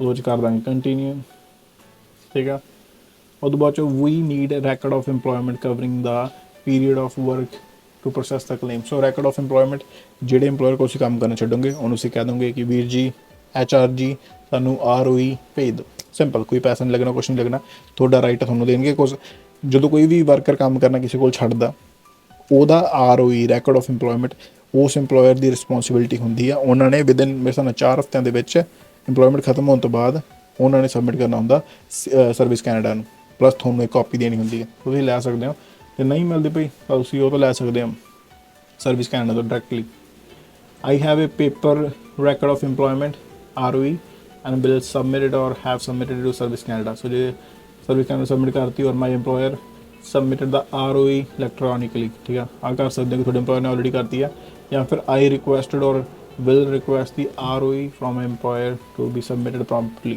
ठीक है or my employer did not issue ROE to me due to bankruptcy जो bankrupt ਹੋ ਗਏ going out of business ਕਾਰਨ ਹੋ ਸਕਦਾ ਤੇ ROE is not issued because my employment is not insurable so जो ਤੁਹਾਡਾ employer ਤੇ ਸੈਲਫ ਇੰਪਲੋਇਡ ਸੀ ਕੁਛ ਵੀ ਸੀ ਤਾਂ ਕਰਕੇ ਸੋ ਇਹ ਤੁਸੀਂ ਪਹਿਲੇ ਵਾਲਾ ਆਪਸ਼ਨ ਦੂਸਰਾ ਆਪਸ਼ਨ ਸੈਲੈਕਟ ਕਰ ਸਕਦੇ ਹੋ ਕੋਈ ਦਿੱਕਤ ਨਹੀਂ ਆਏਗੀ ਤੁਹਾਨੂੰ ਠੀਕ ਹੈ ਬਿਕੋਜ਼ ਆਹ ਇਨਫੋਰਮੇਸ਼ਨ ਨਾ ਉਹਦੇ ਕੋਲੇ ਇੰਪਲੋਇਰ ਨੇ ਦੇਣੀ ਆ ਤਾਂ ਉਹਨਾਂ ਨੇ ਵੈਰੀਫਾਈ ਕਰ ਲੈਣੀ ਆ ਸੋ ਬੇਫਿਕਰ ਹੋ ਜਾਓ ਉਹਦੇ ਬਾਅਦ do you want to add a ROE to your application ਜੇ ਐਡ ਕਰਨੀ ਤਾਂ ਯੈਸ ਇੱਥੇ ਆਪਣਾ ਸੀਰੀਅਲ ਨੰਬਰ ਭਰ ਦੋਗੇ ਅਦਰਵਾਈਜ਼ ਨੋ ਕੰਟੀਨਿਊ ਉਹਦੇ ਬਾਅਦ ਚੋਂ ਇਨ ਲਾਸਟ 1 ਸਾਲ ਦੇ ਵਿੱਚ did you have any other ਕੋਈ ਹੋਰ ਕੰਮ ਕੀਤਾ ਤੁਸੀਂ this include work with the same employer but different dates as well as other full-time part-time casual ongoing work do not enter the job dates you have already provided as your last employer. So ਇਹਦੇ ਵਿੱਚ ਤੁਸੀਂ ਪਿਛਲੇ 1 ਸਾਲ ਦੇ ਵਿੱਚ ਕੋਈ full time part time ਕੋਈ ਵੀ second job ਕੀਤੀ ਹੈ, you can say yes, otherwise no. ਤੇ ਯੈਸ ਕਰਨ ਤੋਂ ਬਾਅਦ ਡਿਟੇਲ ਮੰਗ ਲੈਣਗੇ ਤੁਹਾਡੇ ਤੋਂ। ਤੇ ਐਕਸਪੈਕਟਡ ਡੇਟ, ਹੁਣ ਐਕਸਪੈਕਟਡ ਡੇਟ ਭਰਨੀ ਸੀ ਆਪਾਂ ਹੁਣ ਤੋਂ 3 ਮਹੀਨੇ ਬਾਅਦ ਦੀ। ਸੋ ਮਾਰਚ, ਅੱਜ ਹੈਗੀ ਆ 29, ਸੋ 30 ਮਾਰਚ ਨੂੰ। Have you given birth? No. ਇਹ ਤਾਂ ਐਕਸਪੈਕਟਡ ਡੇਟ ਦੱਸ ਰਹੇ। ਸੋ ਜੇ ਤੁਹਾਡਾ ਜਨਮ ਦੇਤਾ already, you will say yes, ਠੀਕ ਹੈ। ਫਿਰ ਇੱਥੇ ਐਕਚੁਅਲ ਬਰਥ ਡੇਟ ਪਾ ਦਾਂਗੇ ਕਿ ਹਾਂਜੀ ਐਕਸਪੈਕਟੇਸ਼ਨ ਆ ਸੀ ਬਰਥਡੇ ਦਾ ਹੋਇਆ, ਬਟ ਨਹੀਂ ਇੱਥੇ ਪਾ ਰਹੇ ਹਾਂਜੀ 3 ਮਹੀਨੇ ਪਹਿਲਾਂ ਅਪਲਾਈ ਕਰਦੇ ਪਏ ਆ। So will go there. Okay, do you want to receive parental benefits immediately after receiving the maternity benefit. So ਮਾਲੀ ਇਹਨਾਂ ਨੇ ਬਹੁਤ ਸੌਖੀ ਚੀਜ਼ ਕੀਤੀ ਆ ਵੀ ਇੱਥੇ ਯੈਸ ਕਰ ਦਾਂਗੇ ਕਿ ਹਾਂਜੀ ਜਦੋਂ ਮੇਰੇ ਮੈਟਰਨਿਟੀ ਵਾਲੇ ਬੈਨੀਫਿਟ 15 ਹਫ਼ਤੇ ਦੇ ਬੈਨੀਫਿਟ ਖਤਮ ਹੋ ਗਏ ਤਾਂ ਨਾਲ ਹੀ ਜਿਹੜੇ ਮੇਰੇ ਬੱਚੇ ਦੀ ਦੇਖਭਾਲ ਵਾਲੇ ਬੈਨੀਫਿਟ ਆ ਉਹ ਚਾਲੂ ਕਰ ਦਿਓ। ਸੋ ਇੱਥੇ ਉਹ ਮਾਂ ਨੂੰ ਖੱਜਲ ਨਹੀਂ ਕਰਨਾ ਚਾਹੁੰਦੇ। ਆ ਕੈਨੇਡਾ ਦੀ ਸਿਫਤ ਆ, ਠੀਕ ਹੈ। ਜਾਂ ਫਿਰ ਜੇ ਕੋਈ ਬੜਾ ਤਕੜਾ ਭਾਈ ਤੁਸੀਂ ਕਹਿ ਸਕਦੇ ਹੋ no, I only want to receive 15 ਹਫ਼ਤੇ ਦੀ payment and I will complete a new application and so ਤੁਸੀਂ ਨਵੀਂ ਐਪਲੀਕੇਸ਼ਨ ਵੀ ਕਰ ਸਕਦੇ ਹੋ। ਬਟ ਆਈ ਵਿਲ ਸੇ ਕਿ ਜਸ ਯੈਸ ਕਰ ਦਿਓ। ਤੁਹਾਨੂੰ ਦੁਬਾਰਾ ਨਹੀਂ ਆ ਚੀਜ਼ 'ਚ ਪੈਣਾ ਪਊਗਾ। ਇੱਕ ਮਦਰ ਆ ਜਿਹਨੇ ਬੇਬੀ ਨੂੰ ਜਨਮ ਦਿੱਤਾ, ਆਲਰੇਡੀ ਉਹਨਾਂ ਦੇ ਕੋਲ ਬਹੁਤ ਚੀਜ਼ਾਂ ਡੀਲ ਮੈਨੂੰ ਨਹੀਂ ਪਤਾ ਭਾਈ ਕੀ ਕੁਛ ਹੁੰਦਾ, ਮੇਰੀ ਮਾਂ ਨੇ ਮੈਨੂੰ ਬਹੁਤ ਪਾਲਿਆ, ਬਟ ਉਵੇਂ ਕਿਸੇ ਵੀ ਮਾਂ ਨੂੰ ਦੁਬਾਰਾ ਫਿਰ ਆਹ ਐਪਲੀਕੇਸ਼ਨਾਂ 'ਚ ਪੈਣ ਦੀ ਲੋੜ ਨਹੀਂ ਹੈਗੀ। ਇੱਕ ਵਾਰੀ ਕਰਕੇ ਨਿਬੇੜੋ। ਤੁਸੀਂ ਇੱਥੇ ਆਪਸ਼ਨ ਚੂਜ਼ ਕਰਨਾ ਕਿ ਹਾਂਜੀ ਤੁਹਾਨੂੰ ਸਟੈਂਡਰਡ ਪੇਮੈਂਟਾਂ ਚਾਹੀਦੀਆਂ ਜਿਹੜਾ 12 ਮਹੀਨੇ ਲਈ ਮਿਲਦੀਆਂ, ਜਾਂ ਫਿਰ ਐਕਸਟੈਂਡਡ ਜੋ 1.5 ਸਾਲ ਦੀ ਮਿਲਦੀਆਂ। ਆਹ ਤੁਹਾਨੂੰ ਉਦੋਂ ਸ਼ੁਰੂ ਹੋਣਗੀਆਂ, ਆਹ ਮਿਲਦੀਆਂ 12 ਮਹੀਨੇ ਦੇ ਵਿੱਚ ਤੁਸੀਂ ਕਲੇਮ ਕਰਨੀਆਂ ਹੁੰਦੀਆਂ, ਲੈਣੀਆਂ ਹੁੰਦੀਆਂ। ਬਟ ਜਦੋਂ ਮੈਟਰਨਿਟੀ ਵਾਲੀ ਪੇਮੈਂਟ ਰੁਕ ਗਈ ਉਦੋਂ ਬਾਅਦ ਸ਼ੁਰੂ ਹੋਣਗੀਆਂ। ਅਤੇ ਆਹ ਸਿਰਫ ਸਟੈਂਡਰਡ ਵਾਲੇ ਦੇ ਵਿੱਚ 12 ਮਹੀਨੇ ਬੱਚੇ ਦੇ ਜਨਮ ਦਿਨ ਤੋਂ, ਜਨਮ ਤਰੀਕ ਤੋਂ 12 ਮਹੀਨੇ, ਐਕਸਟੈਂਡਡ ਵਾਲੀਆਂ 18 ਮਹੀਨੇ ਬੱਚੇ ਦੇ ਜਨਮ ਤੋਂ, ਠੀਕ ਹੈ। ਸੋ ਜਦੋਂ ਤੁਹਾਡੀ ਮੈਟਰਨਿਟੀ ਵਾਲੀ ਪੇਮੈਂਟ ਭਾਵੇਂ ਬੱਚੇ ਦੇ ਜਨਮ ਤੋਂ 2 ਮਹੀਨੇ ਬਾਅਦ ਬੰਦ ਹੋ ਰਹੀ ਹੈ, ਉਦੋਂ ਬਾਅਦ ਚੋਂ ਆ ਸ਼ੁਰੂ ਹੋਊਗੀ ਤਾਂ ਤੁਹਾਨੂੰ ਸਿਰਫ ਸਟੈਂਡਰਡ ਵਾਲੀਆਂ 10 ਮਹੀਨੇ ਮਿਲਣਗੀਆਂ ਅਤੇ ਐਕਸਟੈਂਡਡ ਵਾਲੀਆਂ 14 ਮਹੀਨੇ। ਸੋ ਮੇਕ ਸ਼ੋਰ। ਓਕੇ, ਠੀਕ ਹੈ। ਸੋ ਸਟੈਂਡਰਡ 'ਤੇ ਜਾਵਾਂਗੇ। How many weeks of parental benefit do you wish to claim. So ਕਿੰਨੇ ਹਫ਼ਤੇ, 35 ਦੇ ਵਿੱਚੋਂ ਕਿੰਨੇ ਹਫ਼ਤੇ ਕਲੇਮ ਕਰਨਾ ਚਾਹੁੰਦੇ ਹੋ ਤੁਸੀਂ? ਆਪਦੇ ਹਸਬੈਂਡ ਨਾਲ ਨਹੀਂ ਸ਼ੇਅਰ ਕਰਨੇ, ਯੂ ਕੈਨ ਕਲੇਮ ਪੂਰੇ 35।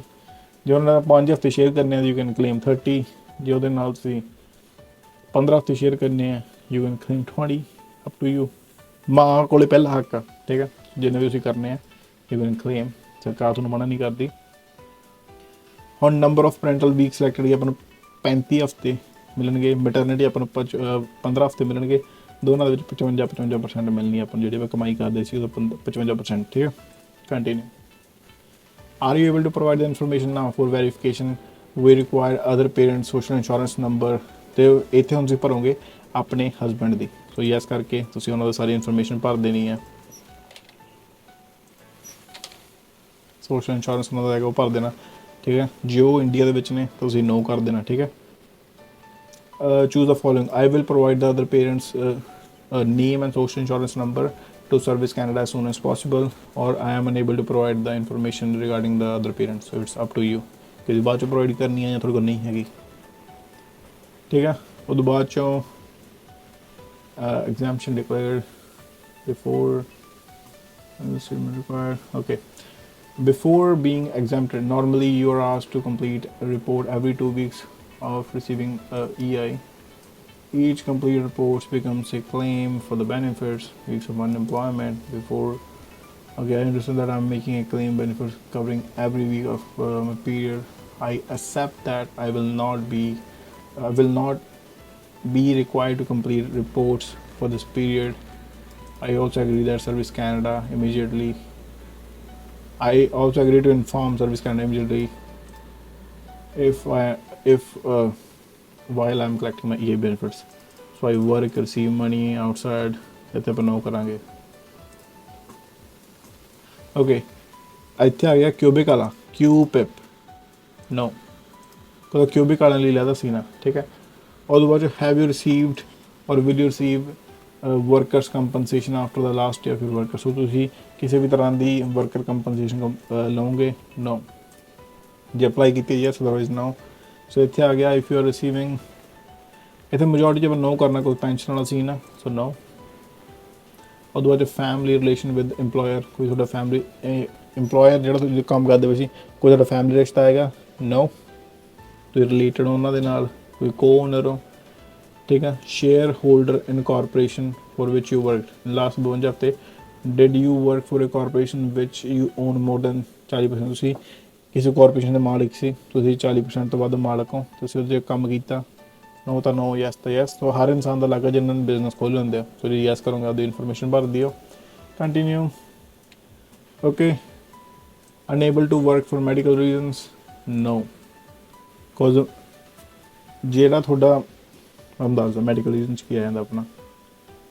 ਮੈਡੀਕਲ ਰੀਜ਼ਨ 'ਚ ਇਲਨੈਸ, ਇੰਜਰੀ, ਸਰਜਰੀ ਆ ਸਭ ਹੁੰਦਾ। The pregnancy and your own quarantine for which you receive no compensation from your employer, unable to work. Acha, sorry. During the last 2 years, were you at any time, ਤੁਸੀਂ last 2 ਸਾਲਾਂ ਦੇ ਵਿੱਚ ਕਿਸੇ ਵੀ medical reason ਕਰਕੇ ਕੰਮ ਕਰਨਾ ਬੰਦ ਕੀਤਾ ਸੀ? ਮਤਲਬ ਪ੍ਰੈਗਨੈਂਟ ਹੋਈ ਸੀ, 60 ਵਜੇ ਸੀ, ਕੁਛ ਨਹੀਂ, ਠੀਕ ਹੈ। in receipt of prevention withdrawal payments, insurance is only paid to the qualified cubic the workers ਲਈ ਆ। so no। ਜਿੱਥੇ cubic ਆਉਂਦਾ no। okay। on a training course or other activity related to employment were you referred to by a designated authority? no। in jail and you were not found guilty or charges? no। ਵਿਚਾਰੀ ਕਿਹੜੀ ਕੁੜੀ ਦੀ jail? no। are you self-employed other than fishing or farming? no। do you wish to declare family farming income? ਹੋਗੀ ਤਾਂ job ਕਰਦੇ ਹਾਂ ਭਾਈ ਅਸੀਂ। are you taking or will you be taking a course or training program? no। ਕਿਹੜਾ training programme? Next. Did ਕਿਸੇ ਨੇ ਤੁਹਾਡੀ help ਕੀਤੀ ਐਪਲੀਕੇਸ਼ਨ ਕੰਪਲੀਟ ਕਰਨ 'ਚ? no। ਤੁਸੀਂ ਖੁਦ ਕੀਤੀ ਹੈ, ਠੀਕ ਹੈ। ਉਹਦੇ ਬਾਅਦ 'ਚੋਂ employment insurance you share responsibility. Continue.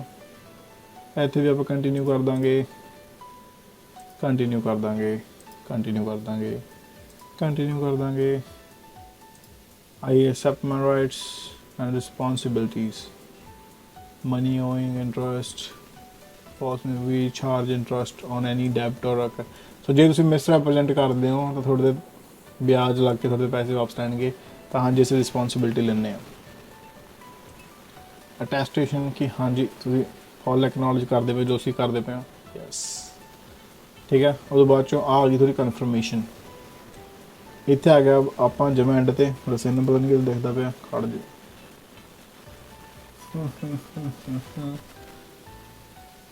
ਨਹੀਂ ਦਿਖਦਾ ਪਿਆ, ਠੀਕ ਹੈ, ਠੀਕ ਹੈ। ਹੁਣ ਇੱਥੇ ਆਪਾਂ ਕਰਨਾ ਕੀ ਆ, ਮੈਜੋਰਟੀ ਆਪਣੇ ਡਾਕੂਮੈਂਟ ਸਬਮਿਟਡ ਹੁੰਦੇ ਆ। ਕੁਝ ਜੇ ਤੁਸੀਂ ਵਰਕਮੈਂਟ ਵਗੈਰਾ ਅਪਲੋਡ ਕਰਤਾ ਸੀ ਉਹ ਵੈਰੀਫਾਈ ਕਰ ਲੈਣਗੇ। ਨੈਕਸਟ ਚੀਜ਼ ਕੀ ਹੋਊਗੀ, 2 ਤੋਂ 3 ਹਫ਼ਤਿਆਂ ਦੇ ਵਿੱਚ ਤੁਹਾਨੂੰ ਇੱਕ ਕਾਲ ਆਊਗੀ ਜਿਹਦੇ ਵਿੱਚ ਸਰਕਾਰ ਦਾ ਬੰਦਾ ਤੁਹਾਡੇ ਤੋਂ ਸਾਰੀ ਇਨਫੋਰਮੇਸ਼ਨ ਕਨਫਰਮ ਕਰੂਗਾ।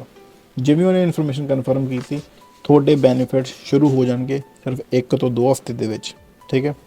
ਮੋਸਟਲੀ ਲਾਈਕ ਮੋਸਟ ਪ੍ਰੋਵਿੰਸਾਂ ਦੇ ਵਿੱਚ ਮੰਗਲ ਬੁੱਧਵਾਰ ਨੂੰ ਪੇਮੈਂਟ ਆਉਂਦੀ ਹੈ। ਓਨਟਾਰੀਓ 'ਚ ਮੇਰੇ ਸਾਨੂੰ ਮੰਗਲਵਾਰ ਆ, ਸਾਡੇ ਮੈਨੀਟੋਬਾ ਮੇਰੇ ਸਾਨੂੰ ਸੋਮਵਾਰ ਸ਼ਾਮੀ ਜਿਹੀ ਆ ਜਾਂਦੀ ਹੈ। ਸੋ ਮੰਗਲ ਬੁੱਧਵਾਰ ਪਹਿਲੇ 3 ਦਿਨਾਂ ਤੁਹਾਨੂੰ ਪੇਮੈਂਟ ਆਉਂਦੀ ਰਹੂਗੀ। ਅਤੇ ਕੋਈ ਵੀ ਤੁਹਾਨੂੰ ਹੈਲਪ ਚਾਹੀਦੀ ਆ ਤੁਸੀਂ ਸਰਵਿਸ ਕੈਨੇਡਾ ਨੂੰ ਕਾਲ ਕਰ ਸਕਦੇ ਹੋ ਅਤੇ ਤੁਹਾਡੇ ਬੈਨੀਫਿਟ ਸ਼ੁਰੂ। That's it. ਆਪਾਂ ਨੂੰ ਲੱਗੇ 43 ਮਿੰਟ 35 ਸੈਕਿੰਡ ਵੀਡੀਓ ਦੇ ਵਿੱਚ। So this is how you do it. ਤੁਸੀਂ ਐਪਲੀਕੇਸ਼ਨ ਕੰਪਲੀਟ ਕਰ ਦੇਣੀ ਹੈ ਅਤੇ ਦੈਟ ਇਜ਼ ਇਟ, ਠੀਕ ਹੈ। ਉਹਦੇ ਬਾਅਦ document please provides in childs other parents ਇਹ ਵੋ। ਇਹਦੇ ਵਿੱਚ ਆਪਾਂ if you did not already add these documents, so ਜੇ ਤੁਸੀਂ ਐਪਲੀਕੇਸ਼ਨ ਦੇ ਡਾਕੂਮੈਂਟ ਐਡ ਕਰਤੇ ਸੀ ਤੁਹਾਨੂੰ ਇੱਥੇ ਭੇਜਣ ਦੀ ਲੋੜ ਨਹੀਂ। ਜੇ ਨਹੀਂ ਐਡ ਕੀਤੇ ਇੱਥੇ ਭੇਜ ਦਿਓ, ਐਡਰੈਸ ਲਿਖਿਆ ਇਹਨਾਂ ਨੇ, ਸਿੰਪਲ। ਕਿਸੇ ਨੂੰ ਕੋਈ ਵੀ ਡਾਊਟ ਹੋਵੇ, ਕੁਐਸਚਨ ਹੋਵੇ, ਕਿਤੇ ਕੋਈ ਵੀ ਪੁਆਇੰਟ ਨਾ ਸਮਝ ਲੱਗਿਆ ਹੋਵੇ, ਪਲੀਜ਼ ਕਮੈਂਟ ਕਰ ਦਿਓ, ਠੀਕ ਹੈ। ਆਈ ਟਰਾਈਡ ਮਾਈ ਬੈਸਟ ਕਿ ਮੈਂ ਜਿੰਨਾ ਸੌਖੇ ਤਰੀਕੇ ਨਾਲ ਜਿੰਨਾ ਈਜ਼ੀਲੀ ਸਮਝਾ ਸਕਾਂ। ਆ ਕੇ ਦੇਖੀ ਇਹਨੂੰ ਖੋਲ੍ਹ ਦਿੰਦੇ ਹਾਂ ਤਾਂ ਚਿੱਟੀ ਰੋਸ਼ਨੀ ਪੈਂਦੀ ਇਹਦੀ ਕਾਪੀ ਦੀ ਵੀ, ਵਾਹ। ਓਕੇ, ਸੋ ਕਿਸੇ ਨੂੰ ਵੀ ਕੋਈ ਡਾਊਟ ਹੋਵੇ, ਕੁਐਸਚਨ ਹੋਵੇ, ਤੁਸੀਂ ਪੁੱਛ ਲਿਓ। ਅਤੇ ਖੇਮ ਵਾਲੀ ਯਾਤਨਾ ਜੇ ਕੋਈ ਵੀ ਚੀਜ਼ ਮੇਰੇ ਤੋਂ ਗਲਤ ਪ੍ਰਨਾਊਂਸ ਹੋ ਗਈ ਹੋਵੇ ਜਾਂ ਫਿਰ ਸਮਝਾਉਣ 'ਚ ਮਾੜੀ ਮੋਟੀ ਦਿੱਕਤ ਆਈ ਹੋਵੇ, ਮਾਫੀ। ਆਈ ਟਰਾਈਡ ਮਾਈ ਬੈਸਟ। ਮੈਂ ਜਿੰਨਾ ਹੋ ਸਕੇ ਉਹਨਾਂ ਸਮਰਾਈਜ਼ ਕਰਕੇ ਸੌਖੇ ਤਰੀਕੇ ਨਾਲ ਪ੍ਰੈਜ਼ੈਂਟ ਕਰਨ ਦੀ ਕੋਸ਼ਿਸ਼ ਕੀਤੀ। I hope it helps. ਕਿਸੇ ਨੂੰ ਡਾਊਟ ਹੋਵੇ, ਕੁਐਸਚਨ ਹੋਵੇ, ਮੇਰਾ ਫੋਨ ਨੰਬਰ ਹੈਗਾ 613 257 9106। ਜਿੱਥੇ ਵੀ ਤੁਸੀਂ ਸਟੱਕ ਹੋ, ਜੋ ਵੀ ਐਰਰ ਆ, ਕੁਐਸਚਨ ਆ, ਜਸਟ ਲੈਟ ਮੀ ਨੋ। ਟੈਕਸਟ ਕਰ ਦਿਓ, ਫੋਨ ਨਹੀਂ, ਪਲੀਜ਼। Thank you. ਪਰਮਾਤਮਾ ਸਾਰਿਆਂ ਨੂੰ ਚੜ੍ਹਦੀ ਕਲਾ 'ਚ ਰੱਖੇ। ਅਤੇ ਜਿਹੜੀਆਂ ਵੀ ਭੈਣਾਂ ਨੇ ਅਪਲਾਈ ਕਰਨਾ, ਪਰਮਾਤਮਾ ਤੁਹਾਨੂੰ ਤੰਦਰੁਸਤੀ ਬਖਸ਼ੇ, ਤੁਹਾਡੇ ਘਰੇ ਵਧੀਆ ਜੀ ਆਵੇ, ਤੰਦਰੁਸਤ ਜੀ ਆਵੇ, ਖੁਸ਼ੀਆਂ ਲੈ ਕੇ ਆਵੇ। ਪਰਮਾਤਮਾ ਤੁਹਾਨੂੰ ਬਹੁਤ ਬਹੁਤ ਤਰੱਕੀ ਦੇਵੇ ਅਤੇ ਪਰਮਾਤਮਾ ਤੁਹਾਡਾ ਆਹ ਵਾਲਾ ਸਮਾਂ ਵੀ ਇੱਕ ਮਾਂ ਨੇ ਜੋ ਦਰਦ ਸਹਿਣਾ ਹੁੰਦਾ ਬੱਚੇ ਨੂੰ ਜਨਮ ਦੇਣ ਵਾਲਾ, ਨੋਮੀਨੇਟਡ 'ਚ ਰੱਖਣ ਵਾਲਾ, ਉਹਦੇ 'ਚ ਪਰਮਾਤਮਾ ਤੁਹਾਡਾ ਸਾਥ ਦੇਵੇ। ਪਰਮਾਤਮਾ ਤੁਹਾਨੂੰ ਤੰਦਰੁਸਤ ਰੱਖੇ, ਹੱਸਦਾ ਵਸਦਾ ਰੱਖੇ, ਖੁਸ਼ ਰੱਖੇ। ਅਤੇ ਆਹੀ ਅਰਦਾਸ ਹੈ ਮੇਰੀ ਦਿਲੋਂ। ਬਹੁਤ ਦੁੱਖ ਲੱਗਦਾ ਜਦੋਂ ਦੇਖ ਕੇ ਨਾ ਕਿ ਹਾਂ ਕਿਸੇ ਭੈਣ ਨੇ ਕਿਹਾ ਸੀ ਕੋਈ 150 ਕੋਈ $200 ਮੰਗ ਰਿਹਾ। Like that's shameful behavior. I tried my best to help. Thank you.